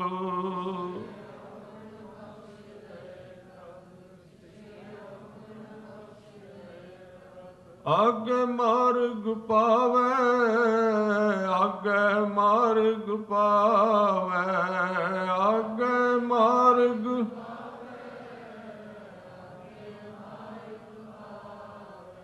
ਅੱਗੋਂ ਮਾਰਗ ਤੇ ਤੁਰਨ ਦਾ ਯਤਨ ਕਰੇ, ਉਹਨੂੰ ਕਹਿੰਦੇ ਇਸ ਸਿੱਖ ਦੀ ਨੀਅਤ ਰਾਸ ਆ ਗਈ। ਪਾਪ ਅਜੇ ਇਹਦੇ ਅੰਦਰ ਹੈਨ, ਅੰਦਰੋਂ ਅਜੇ ਧੁਪਿਆ ਨਹੀਂ, ਪਰ ਇਹਨੇ ਆ ਕੇ ਦੱਸ ਦਿੱਤਾ ਜੀ ਮੇਰੇ ਵਿੱਚ ਆ ਗੁਨਾਹ ਨੇ। ਦੱਸਣ ਤੋਂ ਕੰਮ ਸ਼ੁਰੂ ਹੁੰਦਾ ਹੈ। ਜਿੱਦਣ ਦੱਸਦਾ ਉੱਥੇ ਕੋਈ ਸਵਾਲ ਨਹੀਂ। ਕਿੰਨੇ ਸਿੱਖ ਹੋਏ ਨੇ ਗੁਰੂ ਸਾਹਿਬ ਦੇ ਵਕਤ ਤੇ, ਕਿੰਨੇ ਲੋਕ ਹੋਏ ਨੇ। ਸਗੋਂ ਤੁਸੀਂ ਇਤਿਹਾਸ ਪੜ੍ਹੋਗੇ, ਉਹਦੇ ਵਿੱਚ ਭਰੇ ਹੋਏ ਨੇ ਲੋਕ। ਕੋਈ ਠੱਗ ਸੀ, ਕੋਈ ਚੋਰ ਸੀ, ਕੋਈ ਡਾਕੂ ਸੀ, ਕੋਈ ਕੁਝ ਕਰਦਾ ਸੀ। ਹਾਂ, ਇੱਕ ਸਿੱਖ ਦਾ ਜ਼ਿਕਰ ਹੁੰਦਾ, ਗੁਰੂ ਅਰਜਨ ਦੇਵ ਕੋਲ ਆਇਆ, ਬਾਅਦ ਵਿੱਚ ਇਹਦਾ ਨਾਮ ਪੈ ਗਿਆ ਸੀ ਭਾਈ ਕਮਲਿਆ, ਜਿਹਨੇ ਲਾਹੌਰ ਵਿੱਚ ਬੁੱਧੂ ਦੇ ਘਰ ਦੇ ਸਾਹਮਣੇ ਖਲੋ ਕੇ ਜਦੋਂ ਉਹਨੂੰ ਪ੍ਰਸ਼ਾਦਾ ਨਹੀਂ ਸੀ ਦਿੱਤਾ ਤੇ ਉਹਨੇ ਕਿਹਾ ਸੀ ਵੀ ਤੇਰੀਆਂ ਇੱਟਾਂ ਨਹੀਂ ਪੱਕਣੀਆਂ, ਤੇਰਾ ਆਵਾ ਨਹੀਂ ਪੱਕਣਾ, ਜੋ ਮਰਜ਼ੀ ਕਰ ਲੈ, ਲੰਗਰ ਛਕਾ ਲੈ, ਅਰਦਾਸ ਕਰਾ ਲੈ। ਗੁਰੂ ਅਰਜਨ ਦੇਵ ਜੀ ਅੰਦਰ ਬੈਠੇ ਨੇ। ਵੇਖੋ ਕਿਵੇਂ ਅਸੀਂ ਕਈ ਵਾਰੀ ਕਹਿ ਦਿੰਦੇ ਹਾਂ ਸਾਰੇ ਇੱਕੋ ਜਿਹੇ ਨੇ ਜੀ, ਸਾਰੇ ਇੱਕੋ ਜਿਹੇ। ਠੀਕ ਹੈ, 5 ਤੱਤ ਦੇ ਤੌਰ ਤੇ ਸਾਰੇ ਇੱਕੋ ਜਿਹੇ ਨੇ। ਮਾਸ ਮਿੱਟੀ ਟੈਸਟ ਕਰਾਓ ਤੇ ਸਾਰਿਆਂ ਦਾ ਇੱਕੋ ਜਿਹਾ ਹੈ। ਸਾਧ ਸੰਗਤ ਜੀ, ਅੰਦਰਲੀ ਕਮਾਈ ਇੱਕੋ ਜਿਹੀ ਨਹੀਂ ਹੁੰਦੀ। ਇਹ ਸਾਡਾ ਭੁਲੇਖਾ ਹੈ। ਅੰਦਰ ਬਹੁਤ ਵੱਡਾ ਫਰਕ। ਇੱਕ ਬੰਦਾ ਉਹ ਹੋਏ ਜਿਹੜਾ ਆਪਣੇ ਵਾਂਗ ਦਿਨ ਰਾਤ ਸਵਾਰਥੀ ਹੈ, ਇੱਕ ਉਹ ਹੈ ਜਿਹਨੇ ਆਪਣੀ ਜ਼ਿੰਦਗੀ ਸਾਰੀ ਲਾ ਦਿੱਤੀ ਦੂਜਿਆਂ ਵਾਸਤੇ। ਦੋਵੇਂ ਇੱਕੋ ਜਿਹਾ ਕਿਵੇਂ ਹੋਏ? ਦੋਵਾਂ ਵਿੱਚ ਬਹੁਤ ਫਰਕ ਹੈ, ਇਹ ਸਾਨੂੰ ਭੁਲੇਖਾ ਹੈ। ਅਸੀਂ ਉਸ ਤਕੜੀ ਤੇ ਤੋਲ ਦਿੱਤਾ ਕਿਉਂਕਿ ਅਸੀਂ ਸਰੀਰ ਧਾਰੀ ਹਾਂ। ਵੈਸੇ ਅਸੀਂ ਕਹਿੰਦੇ ਅਸੀਂ ਦੇਹ ਧਾਰੀ ਨੂੰ ਮੰਨਦੇ ਨਹੀਂ, ਪਰ ਆਪ ਦੇਹ ਧਾਰੀ ਹੋਈਆਂ ਆਪਾਂ। ਦੇਹ ਧਾਰੀ ਦਾ ਮਤਲਬ ਅਸੀਂ ਦੇਹ ਦੁਆਰਾ ਬੰਦੇ ਨੂੰ ਤੋਲਨੇ ਆ ਵੀ ਇਸ ਬੰਦੇ ਦੇ ਵੀ ਦੋ ਹੱਥ ਨੇ, ਮੇਰੇ ਵੀ ਦੋ ਹੱਥ ਨੇ, ਆਪਾਂ ਦੋਵੇਂ ਇੱਕੋ ਜਿਹੇ ਹਾਂ। ਪਰ ਕੀ ਪਤਾ ਇੱਕ ਦੇ ਹੱਥ ਰਾਤ ਨੂੰ ਸ਼ਾਮ ਨੂੰ ਸ਼ਰਾਬ ਪੀਂਦੇ ਨੇ, ਦੂਜੇ ਦੇ ਹੱਥ ਗੁਟਕਾ ਸਾਹਿਬ ਫੜਿਆ ਰਹਿ ਰਸ ਕਰਦੇ ਨੇ, ਹੱਥ ਇੱਕੋ ਜਿਹਾ ਕਿਵੇਂ ਹੋਏ? ਬਹੁਤ ਫਰਕ। ਦੋਵਾਂ ਵਿੱਚ ਜ਼ਮੀਨ ਅਸਮਾਨ ਦਾ ਫਰਕ ਹੈ। ਜਦੋਂ ਗੁਰੂ ਅਰਜਨ ਦੇਵ ਜੀ ਕੋਲ ਇਹ ਸਿੱਖ ਆਇਆ ਜਿਹਨੇ ਬਾਅਦ ਵਿੱਚ ਕਿਹਾ ਸੀ ਵੀ ਬੁੱਧੂ ਤੇਰਾ ਆਵਾ ਨਹੀਂ ਪੱਕੇਗਾ, ਤੇ ਗੁਰੂ ਅਰਜਨ ਦੇਵ ਜੀ ਉਦੋਂ ਉਹਦੇ ਘਰ ਬੈਠੇ ਸਨ, ਸੈਂਕੜਿਆਂ ਦੀ ਗਿਣਤੀ ਵਿੱਚ ਸੰਗਤ ਸੀ। ਇਹਨੇ ਲੰਗਰ ਬੜਾ ਸਵਾਦ ਬਣਾਇਆ, ਅਰਦਾਸ ਕਰਾਈ, ਇਹਦੀਆਂ ਇੱਟਾਂ ਕੱਚੀਆਂ ਨਿਕਲਦੀਆਂ ਸਨ। ਇਹ ਭਾਈ ਕਮਲੀਆ ਬਾਹਰ ਖਲੋਤਾ ਸੀ, ਇਹਨੇ ਕਿਹਾ ਮੈਨੂੰ ਇੱਕ ਪ੍ਰਸ਼ਾਦਾ ਦੇ। ਹੁਣ ਬੁੱਧੂ ਨੇ ਸੋਚਿਆ ਵੀ ਇਹਦਾ ਕੀ, ਇਹਦੇ ਕੱਪੜੇ ਪਾਟੇ ਜਾਂ ਮੈਲੇ ਨੇ। ਉਹਦਾ ਮਤਲਬ ਸੀ ਵੀ ਗੁਰੂ ਅਰਜਨ ਦੇਵ ਜੀ ਨੂੰ ਅੱਗੇ ਚੰਗਾ ਚੰਗਾ ਵਧੀਆ ਥਾਲ ਲਾ ਕੇ ਉੱਤੇ ਸੋਹਣਾ ਕੱਪੜਾ ਪਾ ਕੇ ਤੇ ਖੁਸ਼ ਕਰ ਦੇਣਾ। ਜ਼ੋਰ ਲਾ ਰਿਹਾ। ਮੈਨੂੰ ਕਿਸੇ ਗੁਰਮੁਖ ਨੇ ਥੋੜੇ ਦਿਨ ਕਿਹਾ ਵੀ ਹੱਠ ਕੀ ਹੁੰਦਾ ਹੈ? ਹੱਠ ਕਰਨਾ ਚਾਹੀਦਾ ਕਿ ਨਹੀਂ? ਹੱਠ ਦਾ ਯਾਨੀ ਕਿ ਨੀਂਦ ਆਉਂਦੀ ਹੈ, ਜ਼ੋਰ ਲਾਉਣਾ ਚਾਹੀਦਾ ਜਾਗਣ ਦਾ ਕਿ ਨਹੀਂ? ਬੈਠਾ ਨਾ ਜਾਏ ਚੌਂਕੜਾ ਲਾਉਣਾ ਚਾਹੀਦਾ ਕਿ ਨਹੀਂ? ਕਿਉਂਕਿ ਕਈ ਲੋਕ ਇਹਨੂੰ ਕਰਮਕਾਂਡ ਕਹਿੰਦੇ। ਗੁਰੂ ਸਾਹਿਬ ਨੇ ਸਰੀਰ ਦਾ ਹੱਠ ਨਹੀਂ ਰੋਕਿਆ, ਧਿਆਨ ਦੇਣਾ, ਉਹਨਾਂ ਨੇ ਮਨ ਦਾ ਹੱਠ ਰੋਕਿਆ। ਬਾਣੀ ਪੜ੍ਹ ਕੇ ਵੇਖੋ, ਮਨ ਹੱਠ ਕਿਨੈ ਨਾ ਪਾਇਓ, ਮਨ ਹੱਠ ਕਿਨੈ ਨਾ ਪਾਇਆ। ਸਰੀਰ ਦਾ ਹੱਠ ਕਰਨਾ ਪਏਗਾ। ਤੁਸੀਂ ਇੱਥੇ ਬੈਠੇ ਹੋ, ਹੱਠ ਕਰਕੇ ਬੈਠੇ ਹੋ ਨਾ, ਥਕਾਵਟ ਤੇ ਹੈ, ਕੰਮ ਕਰਕੇ ਆਏ ਹੋ, ਫਿਰ ਸਵੇਰੇ ਕਿਤੇ ਕਰਨਾ, ਜਾ ਕੇ ਹੋਰ ਵੀ ਕੰਮ ਸੰਭਾਲਣਾ। ਜੇ ਕਹੀਏ ਵੀ ਸਰੀਰ ਕਵੇਗਾ ਤੇ ਫਿਰ ਬਵਾਂਗੇ, ਇੱਥੇ ਕੌਣ ਬਹਿੰਦਾ? ਹੱਠ ਕਰਨਾ ਪਏਗਾ ਸਰੀਰ ਦੇ ਨਾਲ। ਗੁਰੂ ਸਾਹਿਬ ਨੇ ਕਿਹਾ ਮਨ ਦਾ ਹੱਠ ਨਹੀਂ ਕਰਨਾ। ਮਨ ਦਾ ਹੱਠ ਇਹ ਹੁੰਦਾ ਹੈ ਬਈ ਮੈਂ ਕੁਝ ਨਾ ਕੁਝ ਗੁਰੂ ਨੂੰ ਦੇ ਕੇ ਨਾ ਤੇ ਦਾਅਵਾ ਕਰ ਲਵਾਂ ਵੀ ਗੁਰੂ ਮੇਰੇ ਹੱਥ ਵਿੱਚ ਆ ਗਿਆ, ਇੰਨਾ ਪਾਠ ਕਰ ਲਵਾਂ, ਇੰਨੇ ਪੈਸੇ ਦੇ ਦਿਆਂ, ਇੰਨੇ ਫੁੱਲ ਚੜਾ ਦਿਆਂ। ਇਹ ਕੰਮ ਕਰ ਰਿਹਾ ਸੀ ਮਨ ਹੱਠ ਬੁੱਧੂ ਲਾਹੌਰ ਦੇ ਵਿੱਚ। ਮਨ ਹੱਠ ਕਰ ਰਿਹਾ ਸੀ। ਘਰ ਵਾਲੀ ਨੂੰ ਕਹਿੰਦਾ ਵੀ ਬਾਕੀ ਸਿੱਖਾਂ ਦੀ ਕੋਈ ਨਹੀਂ ਗੱਲ, ਗੁਰੂ ਅਰਜਨ ਦੇਵ ਜੀ ਵਾਲਾ ਥਾਲ ਵਧੀਆ ਜਿਹਾ ਸਜਾ ਕੇ ਲਿਆਈ ਜਰਾ, ਕਿਉਂਕਿ ਗੁਰੂ ਨੂੰ ਖੁਸ਼ ਕਰਕੇ ਇੱਟਾਂ ਪੱਕੀਆਂ ਕਰਾਉਣੀਆਂ। ਉਹਨੂੰ ਇਹ ਨਹੀਂ ਪਤਾ ਵੀ ਗੁਰੂ ਅਰਜਨ ਦੇਵ ਨੂੰ ਤੂੰ ਜਾਣਦਾ ਹੀ ਨਹੀਂ, ਉਹਦੀ ਸ਼ਖਸੀਅਤ ਕੀ ਹੈ। ਉਹਨੂੰ ਕੀ ਪਤਾ ਸੀ ਵੀ ਗੁਰੂ ਅਰਜਨ ਦੇਵ ਬਾਹਰ ਖੜੇ ਹੋਏ ਗਲੀ, ਜਿਹੜਾ ਗਲੀ 'ਚ ਖਲੋ ਕੇ ਰੋਟੀ ਮੰਗਦਾ, ਉਹਦੇ ਵਿੱਚ ਉਹ ਮੰਗ ਰਿਹਾ, ਗੁਰੂ ਅਰਜਨ ਦੇਵ ਰੋਟੀ ਮੰਗ ਰਿਹਾ। ਗੁਰੂ ਅਰਜਨ ਦੇਵ ਜੀ ਦੇ ਅੱਗੇ ਬੜਾ ਸੋਹਣਾ ਥਾਲ ਪਰੋਸ ਦਿੱਤਾ ਬੁੱਧੂ ਨੇ। ਬਾਹਰਲੇ ਪਾਸੇ ਉਹ ਸਿੱਖ ਖੜਾ ਹੈ ਜਿਹਨੇ ਪ੍ਰਸ਼ਾਦਾ ਮੰਗਿਆ ਸੀ, ਤੇ ਬੁੱਧੂ ਨੇ ਝਿੜਕ ਦਿੱਤਾ, ਕਹਿੰਦੇ ਚਲਾ ਜਾ ਤੂੰ ਤੇ ਰੋਜ਼ ਇੱਥੇ ਤੁਰਿਆ ਫਿਰ। ਗੁਰੂ ਅਰਜਨ ਦੇਵ ਜੀ ਪ੍ਰਸ਼ਾਦਾ ਛਕਣ ਤੇ ਉਹਨਾਂ ਦਾ ਚਿੱਤ ਨਹੀਂ ਕਰਦਾ। ਬੁੱਧੂ ਵਹਿੰਦਾ ਕਿ ਕਿਉਂ? ਹੁਣ ਲੋਕ ਗੁਰੂ ਨੂੰ ਵੀ ਤੇ ਲੀਡਰ ਹੀ ਸਮਝਦੇ, ਵੀ ਖਵਾਬ ਪਿਆ ਕੇ ਸਾਈਨ ਕਰਾ ਲਓ, ਇਸ ਤਰ੍ਹਾਂ ਦੀ ਗੱਲ ਥੋੜੀ ਹੈ। ਇੱਕ ਗੱਲ ਚੇਤੇ ਰੱਖਣਾ, ਸਿੱਖ ਨੂੰ ਪਾਸ ਕਰਕੇ ਗੁਰੂ ਨੂੰ ਕੋਈ ਖੁਸ਼ ਨਹੀਂ ਕਰ ਸਕਿਆ ਅੱਜ ਤੱਕ। ਜੇ ਕੋਈ ਕਵੇ ਮੈਂ ਗੁਰਸਿੱਖਾਂ ਨੂੰ ਦੀ ਇੱਜ਼ਤ ਨਹੀਂ ਕਰਨੀ ਤੇ ਮੈਂ ਗੁਰੂ ਨੂੰ ਖੁਸ਼ ਕਰਾ ਲਾਂਗਾ, ਇਹ ਨਹੀਂ ਹੋ ਸਕਦਾ, ਕਦੀ ਹੋ ਹੀ ਨਹੀਂ ਸਕਦਾ। ਕਿਉਂਕਿ ਦੋਵਾਂ ਦਾ ਸੰਬੰਧ ਮਾਂ ਤੇ ਪੁੱਤਰ ਵਾਲਾ ਹੈ। ਸਗੋਂ ਇੱਥੋਂ ਤੱਕ ਵਰਤਿਆ ਵੀ ਗੁਰੂ ਨੂੰ ਖੁਸ਼ ਕਰਨਾ ਹੋਵੇ, ਮਾਂ ਨੂੰ ਖੁਸ਼ ਕਰਨਾ ਹੋਵੇ ਤੇ ਪੁੱਤਰ ਨੂੰ ਖੁਸ਼ ਕਰਨਾ ਪਏਗਾ। ਗੁਰੂ ਨੂੰ ਖੁਸ਼ ਕਰਨਾ ਹੋਵੇ ਤੇ ਸਿੱਖਾਂ ਨੂੰ ਖੁਸ਼ ਕਰਨਾ ਪਏਗਾ। ਤਾਂ ਹੀ ਸੇਵਾ ਸਾਧ ਸੰਗਤ ਦੀ ਦੱਸੀ। ਇੱਕ ਬੜਾ ਵੱਡਾ ਨਿਯਮ ਸੀ ਸਾਡੇ ਵਿੱਚ, ਜਿਹਨੂੰ ਅਸੀਂ ਭੁੱਲ ਗਏ। ਅੱਜ ਅਸੀਂ ਇੰਨੇ ਸਖਤ ਹੋ ਗਏ ਵੀ ਸਿੱਖਾਂ ਨੂੰ ਸਿੱਖ ਨਹੀਂ ਸਮਝਦੇ ਤੇ ਗੁਰੂ ਨੂੰ ਗੁਰੂ ਸਮਝ ਨਹੀਂ ਸਕਦੇ। ਫਿਰ ਗੁਰੂ ਗ੍ਰੰਥ ਸਾਹਿਬ ਤੱਕ ਜਾ ਹੀ ਨਹੀਂ ਸਕਦੇ, ਆਪਾਂ ਸਿੱਖਾਂ ਨੂੰ ਸਿੱਖ ਸਮਝ ਹੀ ਨਹੀਂ। ਅਸੀਂ ਉਹ ਚੀਜ਼ਾਂ ਭੁੱਲ ਗਏ ਜਿਹੜੀਆਂ ਕਲਗੀਆਂ ਵਾਲੇ ਪਾਤਸ਼ਾਹ ਨੇ 1708 ਵਿੱਚ ਗੁਰੂ ਗ੍ਰੰਥ ਸਾਹਿਬ ਅੱਗੇ ਮੱਥਾ ਟੇਕਣ ਲੱਗਿਆ ਕਹੀਆਂ ਸਨ। 3 ਗੱਲਾਂ ਚੇਤੇ ਰੱਖਣਾ, ਮੈਂ ਤੁਹਾਡੇ ਨਾਲ ਰਵਾਂਗਾ, ਗੁਰੂ ਕੇ ਬਚਨ ਨੇ। ਉਹ 3 ਬਚਨ ਸਨ। कि गुरु ग्रंथ ਸਾਹਿਬ ਨੂੰ ਮੰਨਣਾ, ਇਹ ਪਹਿਲਾ ਵਚਨ ਸੀ। ਇਹਦੇ ਤੋਂ ਅੱਗੇ ਕਿਹਾ ਸੀ ਆਪਸ ਵਿੱਚ ਪਿਆਰ ਰੱਖਣਾ, ਦੂਜਾ ਵਚਨ ਸੀ। ਤੇ ਤੀਜਾ ਸੀ ਪੰਥ ਦਾ ਵਾਧਾ ਲੋਚਣਾ। ਇਹ ਤਿੰਨ ਗੱਲਾਂ ਚੇਤੇ ਰੱਖੋਗੇ ਤੇ ਜਿੱਥੇ ਹੋਵੋਗੇ ਮੈਂ ਉੱਥੇ ਹੀ ਹੋਵਾਂਗਾ। ਤੇ ਜੇ ਇਹਨਾਂ ਤਿੰਨਾਂ ਵਿੱਚੋਂ ਇੱਕ ਵੀ ਛੱਡ ਦਿੱਤੀ ਤੇ ਮੇਰੀ ਆਸ ਨਾ ਕਰਿਓ। ਆਪਸ ਵਿੱਚ ਪਿਆਰ ਰੱਖਣਾ, ਇਹ ਹੁਣ ਅਸੀਂ ਵੇਖ ਲਈਏ ਵੀ ਆਪਸ ਵਿੱਚ ਸਾਡਾ ਪਿਆਰ ਕਿੰਨਾ ਕੁ ਹੈ ਤੇ ਈਰਖਾ ਕਿੰਨੀ ਕੁ ਚੱਲਦੀ ਹੈ, ਇਹ ਸਾਨੂੰ ਆਪ ਪਤਾ ਹੈ। ਸਿੱਖਾਂ ਨੂੰ ਪਾਸ ਕਰਕੇ ਕੋਈ ਗੁਰੂ ਤੱਕ ਨਹੀਂ ਜਾ ਸਕਦਾ। ਇੱਕ ਛੋਟੀ ਜਿਹੀ ਕਹਾਣੀ ਲਿਖੀ ਗਈ ਹੈ। ਇੱਕ ਪਿੰਡ ਦੇ ਬਾਹਰ ਇੱਕ ਝੋਪੜੀ ਵਿੱਚ ਇੱਕ ਸਾਧੂ ਰਹਿੰਦਾ ਸੀ। ਉਹਦੇ 2-4 ਸਿੱਖਣ ਵਾਲੇ ਚੇਲੇ ਵੀ ਸਨ ਤੇ ਰੋਜ਼ ਪਿੰਡ ਦੇ ਵਿੱਚੋਂ ਗਜਾ ਕਰਕੇ ਲਿਆਉਣਾ ਪੈਂਦਾ ਸੀ। ਗਜਾ ਦਾ ਮਤਲਬ ਪ੍ਰਸ਼ਾਦੇ ਮੰਗ ਕੇ ਲਿਆਉਂਦੇ ਸਨ। ਉਹਨਾਂ ਦਾ ਕੰਮ ਸੀ ਬੰਦਗੀ ਕਰਨੀ, ਵਿਦਿਆ ਲੈਣੀ, ਪੜ੍ਹਨੀ, ਇਹ ਕੰਮ ਕਰਨਾ। ਤੇ ਜਦੋਂ ਸਾਧ ਸੰਗਤ ਜੀ, ਉਹ ਜਿਹੜਾ ਸਾਧੂ ਸੀ ਆਪਣੇ ਚੇਲਿਆਂ ਨੂੰ ਵਾਰੀ-ਵਾਰੀ ਭੇਜਦਾ ਸੀ ਵੀ ਜਾਓ ਪਿੰਡ ਵਿੱਚੋਂ ਲਿਆਓ। ਤੇ ਇੱਕ ਦਿਨ ਉਹ ਕਹਿੰਦਾ ਵੀ ਜਿਹੜਾ ਘਰ ਬਾਹਰਲੇ ਪਾਸੇ ਵੇ ਉੱਥੋਂ ਕਦੀ ਪ੍ਰਸ਼ਾਦਾ ਲਿਆਉਂਦੇ ਹੋ? ਕਹਿਣ ਲੱਗੇ ਜੀ ਨਹੀਂ। ਉਹਨਾਂ ਦੀ ਜਿਹੜੀ ਉੱਥੇ ਮਾਈ ਹੈ ਨਾ, ਉਹ ਬੜੀ ਸਖਤ ਤੇ ਕੁਰਖਤ ਬੜੀ ਹੈ। ਜਦੋਂ ਜਾਂਦੇ ਆ ਕੋਈ ਬਹੁਤ ਕੌੜਾ ਬੋਲਦੀ ਹੈ। ਉਹ ਵਿਹਲੜ ਕਹਿੰਦੀ ਸਾਨੂੰ ਬਹੁਤ ਕੁਝ ਬੋਲਦੀ ਹੈ, ਇਸ ਕਰਕੇ ਅਸੀਂ ਪੱਕਾ ਛੱਡ ਹੀ ਦਿੱਤਾ ਹੈ। ਉਹਨੇ ਕਿਹਾ ਮੈਂ ਤੁਹਾਨੂੰ ਕਿਹਾ ਸੀ ਵੀ ਇੱਕ ਪਾਸਿਓਂ ਸਾਰਿਆਂ ਤੋਂ ਵਾਰੀ ਸਿਰ ਲਿਆਉਣਾ, ਕਿਸੇ ਨੂੰ ਛੱਡਣਾ ਨਹੀਂ। ਕਹਿਣ ਲੱਗੇ ਜੀ ਉਹ ਤੇ ਕਦੀ ਪ੍ਰਸ਼ਾਦਾ ਦੇ ਹੀ ਨਹੀਂ ਸਕਦੀ ਤੇ ਕੁਰਖਤ ਬੜੀ ਹੈ। ਕਹਿੰਦਾ ਇੱਕ ਦਿਨ ਮੈਂ ਜਾਣਾ। ਕਹਿੰਦੇ ਤੁਸੀਂ ਨਾ ਜਾਣਾ, ਉਹ ਗਲਤ ਬਹੁਤ ਬੋਲਦੀ। ਔਰ ਉਹ ਜਿਹੜੇ ਸ਼ਾਗਿਰਦ ਸਨ ਉਹ ਵਾਰ-ਵਾਰ ਉਹਨੂੰ ਪੁੱਛਦੇ ਸਨ ਵੀ ਰੱਬ ਨੂੰ ਖੁਸ਼ ਕਰਨ ਦਾ ਕੋਈ ਸੌਖਾ ਤਰੀਕਾ, ਕਿਉਂਕਿ ਰੱਬ ਇੰਨੀ ਜਲਦੀ ਖੁਸ਼ ਨਹੀਂ ਹੁੰਦਾ ਜਿਹਨੂੰ ਮਨਾਉਣ ਵਾਸਤੇ ਆਏ, ਕੋਈ ਸੌਖਾ ਤਰੀਕਾ। ਉਹਨੇ ਕਿਹਾ ਨਾਲੇ ਤੁਹਾਡੇ ਸਵਾਲ ਦਾ ਜਵਾਬ ਮਿਲ ਜਾਏਗਾ, ਨਾਲੇ ਮੈਂ ਤੁਹਾਨੂੰ ਉਸ ਮਾਈ ਤੋਂ ਪ੍ਰਸ਼ਾਦਾ ਲੈ ਕੇ ਵਿਖਾਵਾਂਗਾ। ਤੇ ਹੱਸ ਕੇ ਪ੍ਰਸ਼ਾਦਾ ਦੇ ਚਲਾ ਗਿਆ। ਨਾਲ ਉਹਦੇ ਸ਼ਾਗਿਰਦ ਵੀ ਸਨ। ਜਦੋਂ ਉਹਦੇ ਦਰਵਾਜ਼ੇ ਦੇ ਅੱਗੇ ਖੜੇ ਹੋਏ ਨਾ ਜਾ ਕੇ, ਤੇ ਹੈ ਵਾਕਈ ਉਹ ਕ੍ਰੋਧਿਤ ਸੀ ਉਹ ਮਾਈ। ਉਹਨੇ ਵੇਖਿਆ, ਪਰ ਉਹਦਾ ਇੱਕ ਬੱਚਾ ਸੀ ਛੋਟਾ ਜਿਹਾ, ਵਿਹੜੇ ਵਿੱਚ ਖੇਡਦਾ ਸੀ। ਉਹ ਜਿਹੜਾ ਫਕੀਰ ਹੈ ਨਾ, ਉਸ ਬੱਚੇ ਵੱਲ ਵੇਖ ਕੇ ਕਹਿੰਦਾ ਵੀ ਮਾਈ ਤੇਰੇ ਬੱਚੇ ਦੇ ਭਾਗ ਬਹੁਤ ਉੱਚੇ ਨੇ। ਬੱਚੇ ਦੀ ਉਸਤਤ ਕਰਨੀ ਸ਼ੁਰੂ ਕਰ ਦਿੱਤੀ। ਥੋੜਾ ਜਿਹਾ ਕ੍ਰੋਧ ਲੈ ਗਿਆ ਉਹਦਾ। ਫਿਰ ਕਹਿੰਦਾ ਵੀ ਇਹ ਵੱਡਾ ਹੋ ਕੇ ਥਾਣੇਦਾਰ ਬਣੇਗਾ ਜਾਂ DSP ਬਣੇਗਾ। ਬਸ ਭੁੱਲ ਗਿਆ ਗੁੱਸਾ ਉਸਨੂੰ। ਇਹ ਬਣੇਗਾ, ਉਹ ਬਣੇਗਾ, ਪਤਾ ਨਹੀਂ ਬਣੇਗਾ ਕਿ ਨਹੀਂ ਬਣੇਗਾ, ਪਰ ਉਹਦਾ ਗੁੱਸਾ ਲੈ ਗਿਆ। ਜਦੋਂ ਬਿਲਕੁਲ ਨਰਮ ਹੋ ਗਈ ਨਾ, ਬੱਚੇ ਦੀ ਵਡਿਆਈ ਕਰੀ ਆਉਂਦਾ, ਉਹਦੇ ਸਿਰ ਤੇ ਹੱਥ ਫੇਰਦਾ ਵੀ ਇਹ ਬਹੁਤ ਕਿਸਮਤ ਵਾਲਾ ਬੱਚਾ ਹੈ, ਬਹੁਤ ਵਧੀਆ, ਬਹੁਤ ਸਿਆਣਾ ਹੈ। ਤੇ ਉਸ ਮਾਂ ਤੋਂ ਕੁਝ ਮੰਗਿਆ ਵੀ ਨਹੀਂ। ਉਹ ਰਸੋਈ ਵਿੱਚ ਜੋ ਕੁਝ ਹੈ ਸੀ ਨਾ, ਸਾਰਾ ਕੁਝ ਚੁੱਕ ਕੇ ਬਾਹਰ ਲੈ ਕੇ।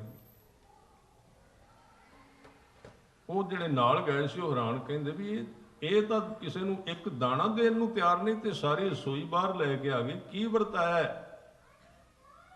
ਉਹ ਜਦੋਂ ਲੈ ਕੇ ਵਾਪਸ ਆ ਗਏ, ਕਹਿੰਦੇ ਇਹ ਜੁਗਤ ਰੱਬ ਨੂੰ ਖੁਸ਼ ਕਰਨ ਦੀ ਹੈ, ਆਪਾਂ ਪੁੱਠੇ ਰਾਹ ਤੇ ਤੁਰ ਪਏ ਹਾਂ। ਅਸੀਂ ਮਾਂ ਤੋਂ ਸਿੱਧਾ ਮੰਗਦੇ ਹਾਂ ਤੇ ਬੱਚਿਆਂ ਨੂੰ ਕੱਢਦੇ ਹਾਂ ਗਾਲਾਂ ਸਾਰਾ ਦਿਨ।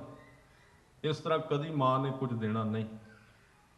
ਇਸ ਕਰਕੇ ਸਤਿਗੁਰੂ ਨੇ ਸਿਧਾਂਤ ਦਿੱਤਾ ਸਾਡੀ ਜ਼ਿੰਦਗੀ ਦੇ ਵਿੱਚ, ਔਰ ਇਹ ਮਾਰਗ ਸਾਨੂੰ ਦੱਸਿਆ ਵੀ ਤੂੰ ਇਸ ਪਾਸੇ ਸ਼ੁਰੂ ਕਰ। ਇਹ ਪਹਿਲੀ ਕਲਾਸ ਹੈ ਜਿਹਦੇ ਵਿੱਚ ਹਜ਼ੂਰ ਕਹਿੰਦੇ ਗੁਰ ਸਿੱਖਾਂ ਕੀ ਹਰ ਧੂੜ ਦੇ, ਗੁਰ ਸਿੱਖਾਂ ਕੀ ਹਰ ਧੂੜ ਦੇ, ਗੁਰ ਸਿੱਖਾਂ ਕੀ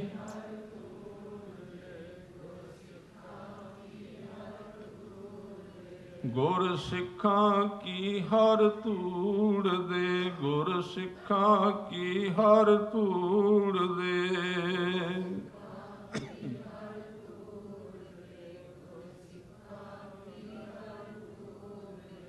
हम पापी विगत पाहे, हम पापी विगत पाहे, हम पापी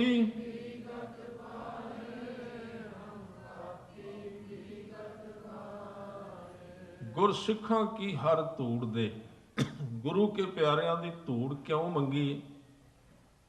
क्योंकि गुरु खुश हुंदा है। इस करके वो एक सिख बाहर खड़ा है ते बुद्धू सोचदा लाहौर विच गुरु अर्जन देव जी नूं खुश कर लांगा, आवा पक जाएगा, समाप्ति हो गई। एक कमलिया भी चला गया, गुरु अर्जन देव जी भी चले गए, अरदास हो गई, समागम समाप्त हो गया। ते जदों एक महीने बाद इट्टां दा भट्ठा कह लीए, आवा कह ली, पुराना शब्द है आवा, जिथे इट्टां बनदियां ने पकाईयां जांदियां उहनूं आवा कहिंदे सी। जदों बुद्धू दे नौकर गए, उन्हें कहा भी आवा खोलो भला वेखीए।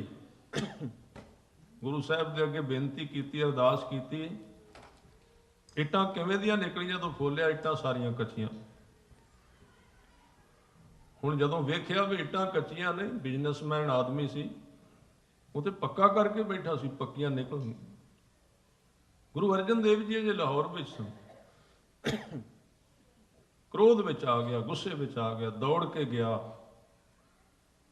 क्योंकि बंदा सोचदा ही भी पाठ कराया सी, काम फिर भी नहीं होया, गुरु नूं उलामा दे के आइए। अगे गुरु अर्जन देव जी बैठे ने, ते बड़ा वाह दाई दौड़िया जा रहा है। हजूर ने वेख लिया भी बुद्धू आ गया इट्टां पका के। जदों अंदर गया, नहीं गुरु साहब नूं नमस्कार की, नहीं कुछ कहा, नहीं सुनिया, बड़ी काली विच कहंदा महाराज इट्टां ते पक्कियां नहीं, बस इक्को शब्द कहा। दूजा लका लिया अंदरों, वो भी कहा सी भी तुहानूं प्रशादा भी छकाया, इट्टां फिर नहीं पक्कियां। हजूर कहंदे भी मैं इहदा ठेका थोड़ी लिया सी भी जरूर पकनी, अरदास कीती सी मैं। कहंदे अरदास पूरी नहीं हुई? कहंदे अरदास जिहदे अगे कीती सी उहनूं तूं प्रशादा नहीं दिता, अरदास किवें पूरी हुंदी जिहदे अगे अरदास कीती? कहंदे वो कौन? कहंदे गुरु नानक साहब। कहंदे गुरु नानक साहब आए सी उत्थे? कहंदे आए सी, तेरियां अखां बंद सन। कित्थे सन? किहड़े पासे खड़े सन? कहंदे बाहर गली विच पुराने जे कपड़े पा के खड़े सी। कहंदे वो ते कमलिया सी। कहंदे शरीर कमलीए दा सी, प्रशादा गुरु नानक ने मंगिया सी। तेनू समझ नहीं आई, तेनू होश नहीं आई। असीं भी गुरु गोबिंद सिंह नूं इस तरह लभदे फिरने भी घोड़े ते चढ़ के आउणगे जी, कलगी लगी होवेगी जी, सारी उम्र हो गई उडीकदिआं नूं, पर जिहड़ा गुरु गोबिंद सिंह कोलों लंघदा कदी ਉਹਦੇ ਵੱਲ ध्यान ला के नहीं वेखिया। सच्चे पातशाह ने कहा सी मैं इन्हां दे विच ही हाँ, ਪਹਿਲਾਂ ਇਹਨਾਂ ਵਿੱਚੋਂ ਵੇਖ ਫਿਰ ਉਹ ਵੀ ਗੱਲ ਹੋ ਜਾਏਗੀ ਬਾਅਦ ਵਿੱਚ। ਅਜੇ ਤੂੰ ਇਹਨਾਂ ਵਿੱਚੋਂ ਹੀ ਨਹੀਂ ਵੇਖਿਆ ਕਿਤੋਂ, ਇਹਨਾਂ ਨਾਲ ਤੂੰ ਅੰਦਰੋਂ ਨਹੀਂ ਸੁਖਾਉਂਦਾ। ਜਦੋਂ ਤੂੰ ਇਹਨਾਂ ਵਿੱਚੋਂ ਵੇਖੇਗਾ ਫਿਰ ਦੂਜੀ ਗੱਲ ਹੋਵੇਗੀ ਬਾਅਦ ਵਿੱਚ। ਹਜੂਰ ਨੇ ਕਿਹਾ, ਕਹਿਣ ਲੱਗਾ ਜੀ ਉਹ ਤੇ ਇੱਟਾਂ ਪਿੱਲੀਆਂ ਨਿਕਲ ਆਈਆਂ। ਸੱਚੇ ਪਾਤਸ਼ਾਹ ਕਹਿੰਦੇ ਵੀ ਜਿਸ ਬੰਦੇ ਨੂੰ ਤੂੰ ਨਾ ਕੀਤੀ ਸੀ ਨਾ ਪ੍ਰਸ਼ਾਦਾ ਛਕਣ ਦੀ, ਤੂੰ ਸ਼ੁਕਰ ਕਰ ਵੀ ਪਿੱਲੀਆਂ ਰਹਿ ਗਈਆਂ ਨੇ। ਉਹ ਮੂੰਹੋਂ ਕੁਝ ਬੋਲ ਗਿਆ, ਥੋੜਾ ਜਿਹਾ ਉਹਦਾ ਗੁੱਸਾ ਨਿਕਲ ਗਿਆ। ਜੇ ਕਿਤੇ ਚੁੱਪ ਕਰਕੇ ਰਹਿ ਚਲਾ ਜਾਂਦਾ ਨਾ, ਤੇ ਨਾ ਤੇਰੀਆਂ ਪੱਕੀਆਂ ਸਨ ਤੇ ਨਾ ਕੱਚੀਆਂ ਸਨ, ਕੁਝ ਵੀ ਨਹੀਂ ਸੀ ਰਹਿਣਾ। ਉਹ ਇੰਨੀ ਵੱਡੀ ਤਾਕਤ ਹੈ। ਤੇ ਮੈਂ ਬੇਨਤੀ ਕਰ ਰਿਹਾ ਸੋ ਕੌਣ ਸੀ? ਪਹਿਲਾਂ ਉਹ ਇੱਕ ਡਾਕੇ ਮਾਰਦਾ ਸੀ, ਕਾਤਲ ਸੀ। ਪਹਿਲਾਂ ਉਹਦਾ ਨਾਂ ਸੀ ਲੱਖੂ। ਜਦੋਂ ਨੀਅਤ ਸ਼ੁੱਧ ਹੋ ਜਾਏ ਫਿਰ ਪਾਪਾਂ ਦੇ ਤਕੜੀ ਦਾ ਕੋਈ ਅਰਥ ਨਹੀਂ ਵੀ ਕਿੰਨੇ ਪਾਪ ਨੇ, ਇੱਕ ਪਲ ਵਿੱਚ ਖਤਮ ਹੋ ਸਕਦੇ। ਜਿੰਨਾ ਆਦਮੀ ਸਰਲ ਹੋਵੇਗਾ, ਪਾਪ ਜਿੰਨੇ ਮਰਜ਼ੀ ਹੋਣ। ਇਹ ਲੱਖੂ ਧਾੜ ਵੀ ਇਹਦਾ ਨਾਂ ਸੀ, ਇਲਾਕੇ ਵਿੱਚ ਇਹਦਾ ਨਾਂ ਚੱਲਦਾ ਸੀ। ਪਤਾ ਨਹੀਂ ਕਿੰਨੇ ਕੁ ਕਤਲ ਇਹਨੇ ਕੀਤੇ ਸਨ। ਤੇ ਜਦੋਂ ਗੁਰੂ ਅਰਜਨ ਦੇਵ ਜੀ ਨੇ ਅੰਮ੍ਰਿਤਸਰ ਸਾਹਿਬ ਸੇਵਾ ਲਾਈ, ਉਸ ਵੇਲੇ ਇੱਕ ਭਾਈ ਕਲਿਆਣਾ ਸੀ ਸਿੱਖ, ਬਾਹਰ ਜਾਂਦਾ ਹੁੰਦਾ ਸੀ। ਸਾਧ ਸੰਗਤ ਇਹਦੀ ਡਿਊਟੀ ਸੀ ਲੱਕੜਾਂ ਵੱਢ ਕੇ ਲਿਆਉਣ ਦੀ। ਤੇ ਨਾਲੇ ਭਾਈ ਕਲਿਆਣਾ ਜੰਗਲ ਦੇ ਵਿੱਚ ਇੱਕ ਥਾਂ ਬਣਾਇਆ ਸੀ ਇਹਨੇ ਰੁੱਖ ਥੱਲੇ, ਉੱਥੇ ਬਹਿ ਕੇ ਇੱਕ ਦਿਨ ਛਾਵੇਂ ਪਾਠ ਕਰ ਰਿਹਾ ਸੀ। ਇੱਧਰੋਂ ਲੱਖੂ ਲੰਘਿਆ, ਉੱਧਰੋਂ ਇਹ ਜਪਜੀ ਸਾਹਿਬ ਪੜ੍ਹ ਰਿਹਾ ਸੀ। ਤੇ ਲੱਖੂ ਧਾੜਵੀ ਨੇ ਮੋਢੇ ਤੇ ਗੰਡਾਸੀ ਰੱਖੀ ਹੋਈ ਸੀ, ਗੰਡਾਸੀ ਲੈ ਕੇ ਮਾਰਨ ਵਾਸਤੇ ਗਿਆ ਭਾਈ ਕਲਿਆਣੇ ਨੂੰ। ਜਦੋਂ ਨੇੜੇ ਗਿਆ ਨਾ, ਜਦੋਂ ਦਰਸ਼ਨ ਕੀਤੇ ਭਾਈ ਕਲਿਆਣੇ ਦੇ, ਤੇ ਉਹ ਜਪਜੀ ਸਾਹਿਬ ਦੀ ਤੁਕ ਬੜੇ ਪਿਆਰ ਨਾਲ ਪੜ੍ਹ ਰਹੇ ਸਨ। ਉਹਦੇ ਵਿੱਚ ਇੰਨੀ ਖਿੱਚ ਸੀ, ਇੰਨਾ ਪਿਆਰ ਸੀ ਕਿ ਸੁਣ ਕੇ ਇਹਦਾ ਮਨ ਠੰਡਾ ਹੋ ਗਿਆ। ਬੈਠ ਗਿਆ ਚੌਂਕੜਾ ਮਾਰ ਕੇ, ਭਾਵੇਂ ਨਹੀਂ ਸੀ ਸਮਝਦਾ ਪਰ ਆਵਾਜ਼ ਇੰਨੀ ਪਿਆਰ ਵਾਲੀ ਸੀ। ਪੜ੍ਹੀਏ ਪਿਆਰ ਨਾਲ। ਸਭਨਾ ਜੀਆਂ ਕਾ ਇੱਕ ਦਾਤਾ, सबना जियां का एक दाता, सबना जियां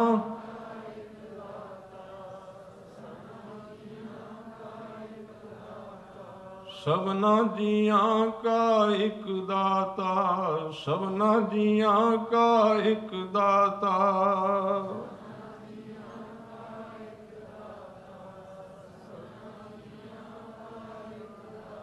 सो मैं विसर न जाई, सो मैं विसर न जाई, सो मैं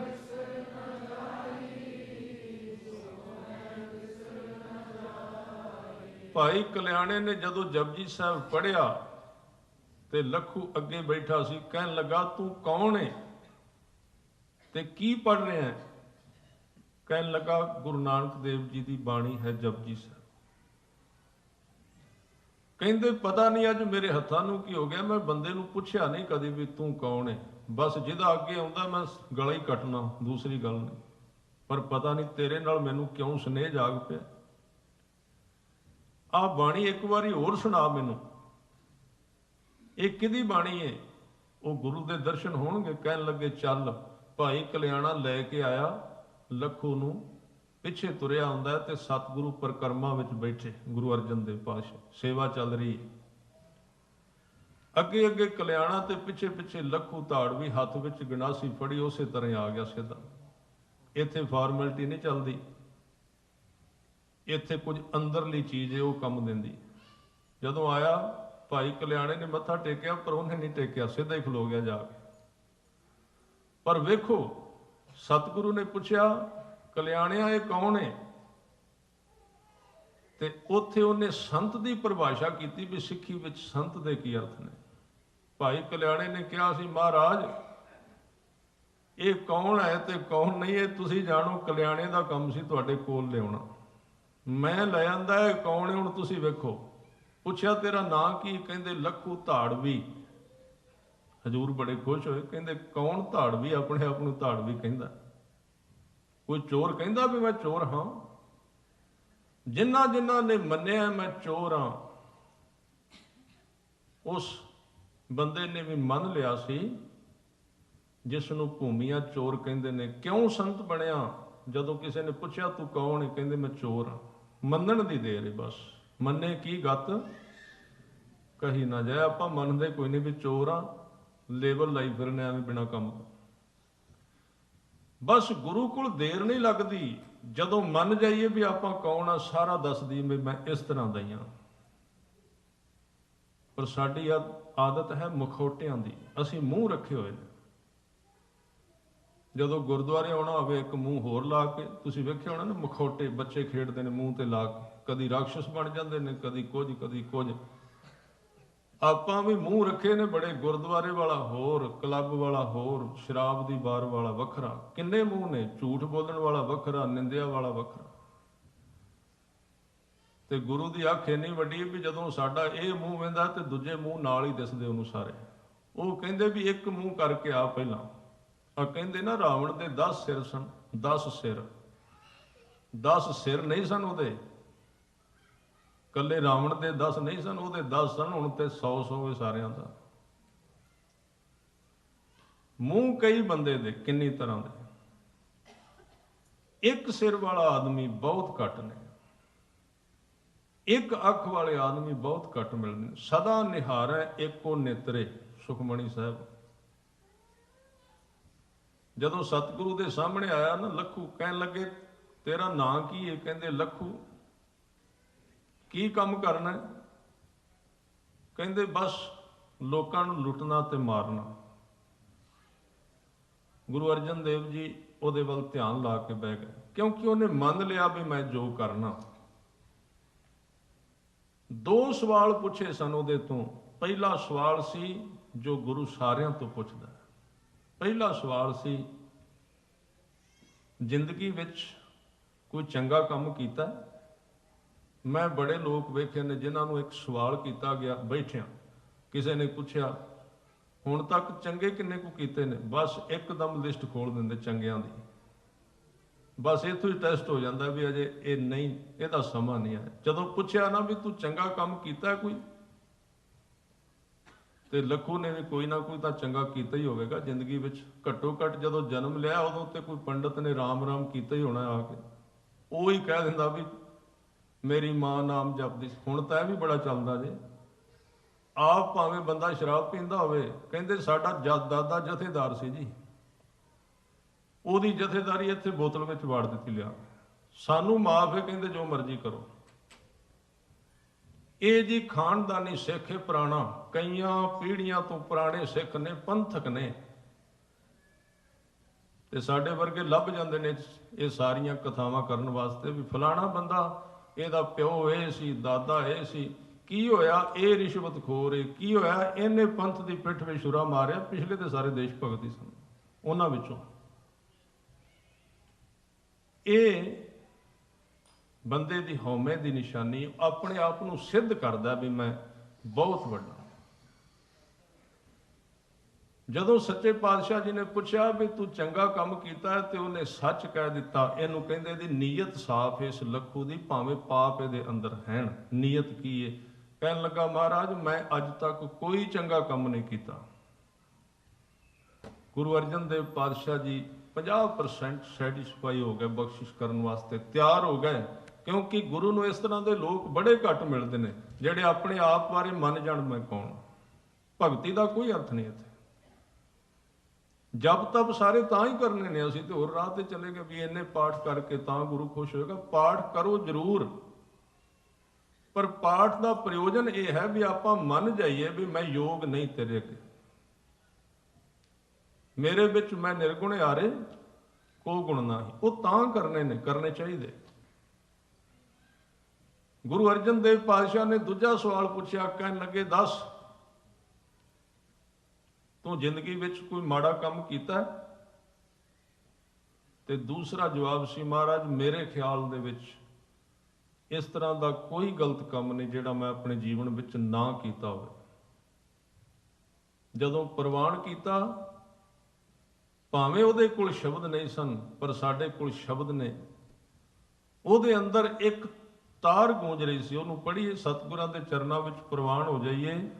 ਮੈਂ ਨਿਰਗੁਣ ਹਾਰੇ ਕੋ ਗੁਣ ਨਾਹੀ, ਨਿਰਗੁਣ ਹਾਰੇ ਕੋ ਗੁਣ ਨਾਹੀ, ਨਿਰਗੁਣ ਹਾਰੇ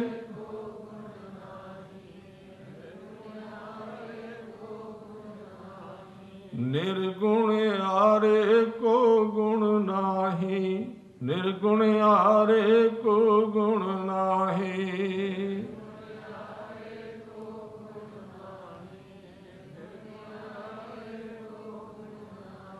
ਆਪੇ ਤਰਸ ਪਇਓਈ, ਆਪੇ ਤਰਸ ਪਇਓਈ, ਆਪੇ ਤਰਸ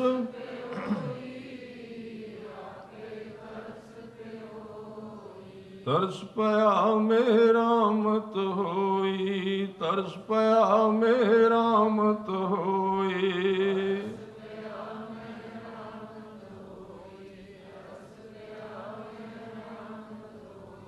ਤਰਸ ਪਿਆ ਮੇਰਾ ਮਤ ਹੋਈ, ਤਰਸ ਪਿਆ ਮੇਰਾ ਮਤ ਹੋਈ।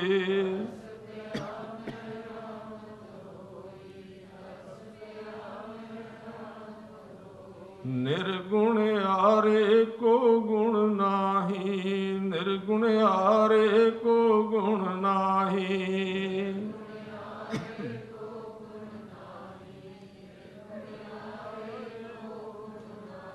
ਇੱਕੋ ਚੀਜ਼ ਨਾਲ ਸਾਡਾ ਪਾਰ ਉਤਾਰਾ ਹੋ ਸਕਦਾ, ਉਹਨੂੰ ਕਹਿੰਦੇ ਨੇ ਮਿਹਰ, ਬਖਸ਼ਿਸ਼। ਇਹ ਦੋ ਚੀਜ਼ਾਂ ਇਕੱਠੀਆਂ ਆਉਂਦੀਆਂ ਨੇ। ਸਿੱਖੀ ਦੇ ਅੰਦਰ ਕਿਸੇ ਜਪ ਤਪ ਨੂੰ ਇਹ ਅਸਥਾਨ ਨਹੀਂ ਕਿ ਉਹਦੇ ਨਾਲ ਉਹ ਪ੍ਰਵਾਨ ਹੋਏਗਾ ਹੀ ਜ਼ਰੂਰ। ਸਿੱਖੀ ਦੇ ਅੰਦਰ ਸਿਰਫ ਬਖਸ਼ਿਸ਼ ਕੰਮ ਕਰਦੀ। ਜਪ ਤਪ ਤਾਂ ਕਰਨਾ, ਸੇਵਾ ਤਾਂ ਕਰਨੀ ਹੈ ਬਈ ਕਰਦਿਆਂ ਕਰਦਿਆਂ ਕਰਦਿਆਂ ਕਰਦਿਆਂ, ਕਿਉਂਕਿ ਸਤਿਗੁਰੂ ਸਾਰੇ ਥਾਵਾਂ ਤੇ ਵਿਚਰਦੇ। ਮਤ ਹਰ ਪੁੱਛੇ ਕੌਣ ਹੈ ਪਰਾ ਹਮਾਰੇ ਬਾਰ। ਗੁਰੂ ਕਿਤੇ ਪੁੱਛ ਲਵੇ ਵੀ ਆ ਬੰਦਾ ਬੜੇ ਚਿਰ ਦਾ ਹੁੰਦਾ, ਇਹਦੇ ਪੱਲੇ ਕੁਝ ਹੈ ਕਿ ਨਹੀਂ। ਕਈ ਵਾਰੀ ਆਉਂਦਾ ਵਿਚਾਰਾ, ਥੱਕ ਵੀ ਜਾਂਦਾ ਸੇਵਾ ਕਰ ਕਰਕੇ, ਥੱਕ ਗਿਆ ਪਾਠ ਕਰ ਕਰਕੇ।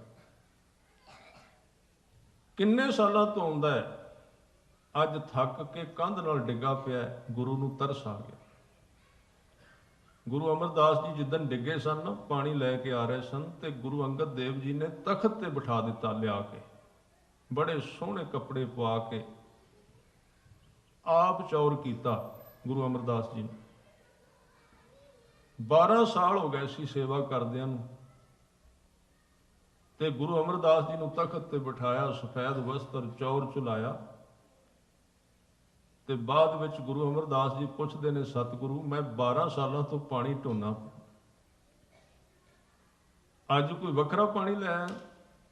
ਉਹੀ ਗਾਗਰ, ਉਹੀ ਪਾਣੀ, ਉਹੀ ਬਿਆਸ, ਉਹੀ ਅਮਰਦਾਸ, ਅੱਜ ਕੀ ਗੱਲ ਹੋਈ? ਗੁਰੂ ਅੰਗਦ ਦੇਵ ਪਾਤਸ਼ਾਹ ਕਹਿੰਦੇ, ਪੁਰਖਾ ਮੈਂ ਤੈਨੂੰ 12 ਸਾਲ ਤੋਂ ਉਡੀਕਦਾ ਸੀ ਪਿਆ ਵੀ ਅਮਰਦਾਸ ਕਿੱਦਣ ਡਿੱਗਦਾ ਹੈ, ਕਿਉਂਕਿ ਮੈਂ ਚੁੱਕਦਾ ਉਹਨਾਂ ਨੂੰ ਆ ਜਿਹੜੇ ਡਿੱਗ ਪੈਂਦੇ ਨੇ, ਦੂਜੇ ਨੂੰ ਚੁੱਕਾਂ ਕਿਵੇਂ? ਜਿਹੜਾ ਆਪ ਕਹਿੰਦਾ ਮੈਂ ਚੜ੍ਹਦੀ ਕਲਾ ਚ ਜੀ। ਚੜ੍ਹਦੀ ਕਲਾ ਸੰਸਾਰ ਵੱਲ ਰੱਖਣੀ ਹੈ, ਗੁਰੂ ਅੱਗੇ ਨਹੀਂ ਚੜ੍ਹਦੀ ਕਲਾ, ਉੱਥੇ ਨਿਭ ਕੇ ਰਹਿਣਾ ਹੋਵੇਗਾ। ਕਹਿਣ ਲੱਗੇ, ਮੈਂ ਵੇਖ ਰਿਹਾ ਸੀ 12 ਸਾਲ ਤੋਂ, ਕਿੱਦਣ ਤੂੰ ਡਿੱਗੇ ਤੇ ਮੈਂ ਤੈਨੂੰ ਚੁੱਕਾਂ, ਔਰ ਜਿੱਦਣ ਸਿੱਖ ਮੇਰੇ ਪਿਆਰ ਵਿੱਚ ਡਿੱਗਦਾ ਮੈਂ ਉਦਣ ਉਹਨੂੰ ਚੁੱਕਣਾ। ਇਹ ਜਪ ਤਪ, ਇਹ ਸੇਵਾਵਾਂ ਤਾਂ ਨੇ, ਕਰਦਿਆਂ ਕਰਦਿਆਂ ਆਦਮੀ ਹਾਰ ਜਾਏ ਵੀ ਮੇਰੇ ਤੋਂ ਕੁਝ ਨਹੀਂ ਹੁੰਦਾ, ਮੇਰੇ ਤੋਂ ਕੁਝ ਨਹੀਂ ਹੁੰਦਾ। ਜਦੋਂ ਇਹ ਹਾਲਾਤ ਆਵੇਗੀ ਤੇ ਤਰਸ ਪਿਆ, ਗੁਰੂ ਨੂੰ ਆਏਗਾ ਤਰਸ, ਤੇ ਤਰਸ ਆਉਂਦਿਆਂ ਸਾਰ ਜੋ ਕੁਝ ਗੁਰੂ ਦੇ ਕੋਲ 240 ਸਾਲਾਂ ਦੀ 10 ਜਾਮਿਆਂ ਦੀ ਕਮਾਈ ਇੱਕਦਮ ਉਛਲ ਕੇ ਸਿੱਖ ਤੇ ਵਰ ਜਾਏਗੀ, ਉਹਦੇ ਵਿੱਚੋਂ ਰੰਗਿਆ ਜਾਏਗਾ। ਇਹ ਹੈ ਸਿੱਖੀ ਦੀ ਪ੍ਰਾਪਤੀ, ਉੱਥੇ ਕਮਾਈਆਂ ਦੇ ਮੁੱਲ ਨਹੀਂ ਪੈਂਦੇ। ਤਰਸ ਪਿਆ ਮਿਹਰਾਮਤ ਹੋਈ, ਦੋਵੇਂ ਇਕੱਠੀਆਂ ਆਉਂਦੀਆਂ ਨੇ। ਪਹਿਲਾਂ ਤਰਸ, ਤੇ ਤਰਸ ਤਾਂ ਹੁੰਦਾ ਬੰਦਾ ਹਾਰਦਾ, ਤੇ ਹਾਰਦਾ ਤਾਂ ਹੈ ਵੀ ਪਹਿਲਾਂ ਚੰਗੀ ਤਰ੍ਹਾਂ ਕਰਕੇ ਵੇਖ ਲੈਂਦਾ, ਤਾਂ ਹਾਰੇਗਾ। ਇਸ ਕਰਕੇ ਸ਼ਾਇਦ ਚੁਣ ਲੈਣਾ ਚਾਹੀਦਾ, ਸੋਚ ਲੈਣਾ ਚਾਹੀਦਾ, ਅਜੇ ਤੇ ਪਹਿਲੀ ਕਲਾਸ ਵਿੱਚ ਵੀ ਨਹੀਂ ਗਏ, ਅਜੇ ਤੇ ਸ਼ੁਰੂ ਵੀ ਨਹੀਂ ਕੀਤਾ ਜਪਜੀ ਸਾਹਿਬ ਪੜ੍ਹਨਾ, ਹਾਰੇ ਕਿੱਥੇ ਆ ਜੇ, ਹੁਣੇ ਕਹਿੰਦੇ ਪਹੁੰਚ ਗਏ, ਲੋੜ ਹੀ ਕੋਈ ਨਹੀਂ, ਮਨ ਸਾਫ਼ ਹੋਣਾ ਚਾਹੀਦਾ। ਕਹਿੰਦੇ ਕੀ ਲੋੜ ਹੈ ਕਿਸੇ ਚੀਜ਼ ਦੀ ਬਾਣੀ ਪੜ੍ਹਨ ਦੀ? ਅਸੀਂ ਅੰਦਰੋਂ ਗੁਣ ਧਾਰਨ ਕਰ ਲਏ ਨੇ ਜੀ, ਗੁਣ ਕਿਤੇ ਬਾਜ਼ਾਰ ਵਿੱਚੋਂ ਮਿਲਦੇ ਨੇ? ਇਹ ਗੁਣ ਇੰਨੀ ਜਲਦੀ ਮਿਲਦੇ ਹੁੰਦੇ? ਤੇ ਬਾਬੇ ਅਮਰਦਾਸ ਨੂੰ ਪੁੱਛੋ, 12 ਸਾਲ ਰਾਤ ਨੂੰ ਤੁਰੇ ਫਿਰੇ, ਭਾਈ ਮੱਝ ਨੂੰ ਪੁੱਛ ਕੇ ਵੇਖੋ, ਇਹ ਗੁਣ ਕਿਤਾਬਾਂ ਵਿੱਚੋਂ ਨਹੀਂ ਲੱਭਦੇ। ਜ਼ਿੰਦਗੀ ਦਾ ਇੱਕ ਇੱਕ ਕਤਰਾ ਗੁਰੂ ਦੇ ਪਿਆਰ ਵਿੱਚ ਲਾਉਣਾ ਪੈਂਦਾ, ਫਿਰ ਪ੍ਰਾਪਤ ਹੁੰਦੇ ਨੇ। ਇਸ ਕਰਕੇ ਗੁਰੂ ਅਰਜਨ ਦੇਵ ਜੀ ਨੂੰ ਤਰਸ ਆਇਆ ਵੀ ਵੇਖੋ ਬੰਦਾ ਪਾਪੀ ਬੜਾ, ਪਰ ਮੰਨ ਗਿਆ ਲੱਖੂ। ਉੱਠ ਕੇ ਬਾਂਹ ਫੜੀ, ਤੇ ਬਾਂਹ ਫੜ ਕੇ ਜਦੋਂ ਕੁੱਟਿਆ ਚੰਗੀ ਤਰ੍ਹਾਂ, ਇੱਕ ਨਜ਼ਰ ਮਾਰੀ ਖਿੱਚ ਕੇ, ਜਿਹਨੂੰ ਕਹਿੰਦੇ ਨੇ ਮਾਨਸ ਤੇ ਦੇਵਤੇ ਕੀਏ, ਕਰਤ ਨਾ ਲਾਗੀ ਬਾਰ, ਦੇਰ ਨਾ ਲੱਗੀ, ਲੱਖੂ ਅਗਲੇ ਪਲ ਹੀ ਬ੍ਰਹਮ ਗਿਆਨੀ ਸੀ। ਅਗਲੇ ਪਲ ਅੰਦਰੋਂ ਧੁੱਪ ਗਿਆ, ਉਹ ਵੀ ਹੈਰਾਨ ਹੋ ਗਿਆ ਵੀ ਇਹ ਕੀ ਹੈ। ਸਿੱਧਾ ਡਾਇਰੈਕਟ ਕੁਝ ਨਹੀਂ ਕੀਤਾ, ਪਰ ਕੀਤਾ ਸੀ ਉਹਨੇ, ਉਹਦੇ ਵਿੱਚ ਇਰਾਦਾ ਬੜਾ ਵੱਡਾ ਸੀ। ਉਹ ਹਿਸਾਬੀ ਕਿਤਾਬੀ ਬੰਦੇ ਨਹੀਂ ਹੁੰਦੇ, ਸੋਚਦੇ ਨਹੀਂ ਰਹਿੰਦੇ ਪਿੱਛੋਂ ਵੀ ਪੁੱਛ ਕੇ ਆਵਾਂਗੇ ਜੀ, ਕਰਾਂਗੇ ਜੀ, ਵੇਖਾਂਗੇ ਜੀ। 20 ਸਾਲ ਹੋ ਗਏ ਸਾਨੂੰ ਸੋਚਦਿਆਂ ਨੂੰ, ਅਗਲੀ ਵਿਸਾਖੀ ਜੀ, ਅਗਲੀ ਵਿਸਾਖੀ। ਕਿੰਨੀਆਂ ਵਿਸਾਖੀਆਂ ਲੰਘ ਗਈਆਂ, ਹੁਣ ਤੇ ਤਰੀਕਾਂ ਵੀ ਬਦਲਣ ਲੱਗ ਪਈਆਂ ਵਿਸਾਖੀ ਦੀਆਂ, ਪਰ ਆਪਾਂ ਵਿਸਾਖੀ ਤੇ ਕੁਝ ਨਹੀਂ ਕੀਤਾ ਅਜੇ, ਸੋਚਦੇ ਲੰਘ ਗਈ ਸਾਰੀ ਉਮਰ। ਇਹ ਕੋਈ ਵਪਾਰੀਆਂ ਦਾ ਰਾਹ ਨਹੀਂ, ਤੇ ਜੁਆਰੀਆਂ ਦਾ ਸਿੱਧਾ ਸਿਰ ਦੇਣ ਵਾਲੀ ਘਟਨਾ ਹੈ, ਸੋਚਣ ਵਾਲਾ ਰਾਹ ਨਹੀਂ ਹੈ। ਇਸ ਲਈ ਗੁਰੂ ਸਾਹਿਬ ਕਹਿੰਦੇ, ਇਸ ਰਾਹ ਦੇ ਉੱਤੇ ਜੋ ਤੋ ਪ੍ਰੇਮ ਖੇਲਣ ਕਾ ਚਾਓ, ਜੋ ਤੋ ਪ੍ਰੇਮ ਖੇਲਣ ਕਾ ਚਾਓ, ਜੋ ਤੋ ਪ੍ਰੇਮ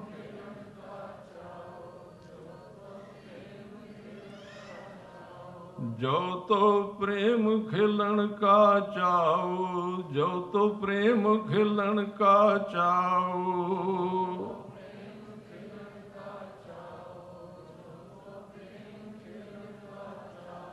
ਸਿਰ ਧਰ ਤਲੀ ਗਲੀ ਮੇਰੀ ਆਓ, ਸਿਰ ਧਰ ਤਲੀ ਗਲੀ ਮੇਰੀ ਆਓ, ਸਿਰ ਧਰ ਤਲੀ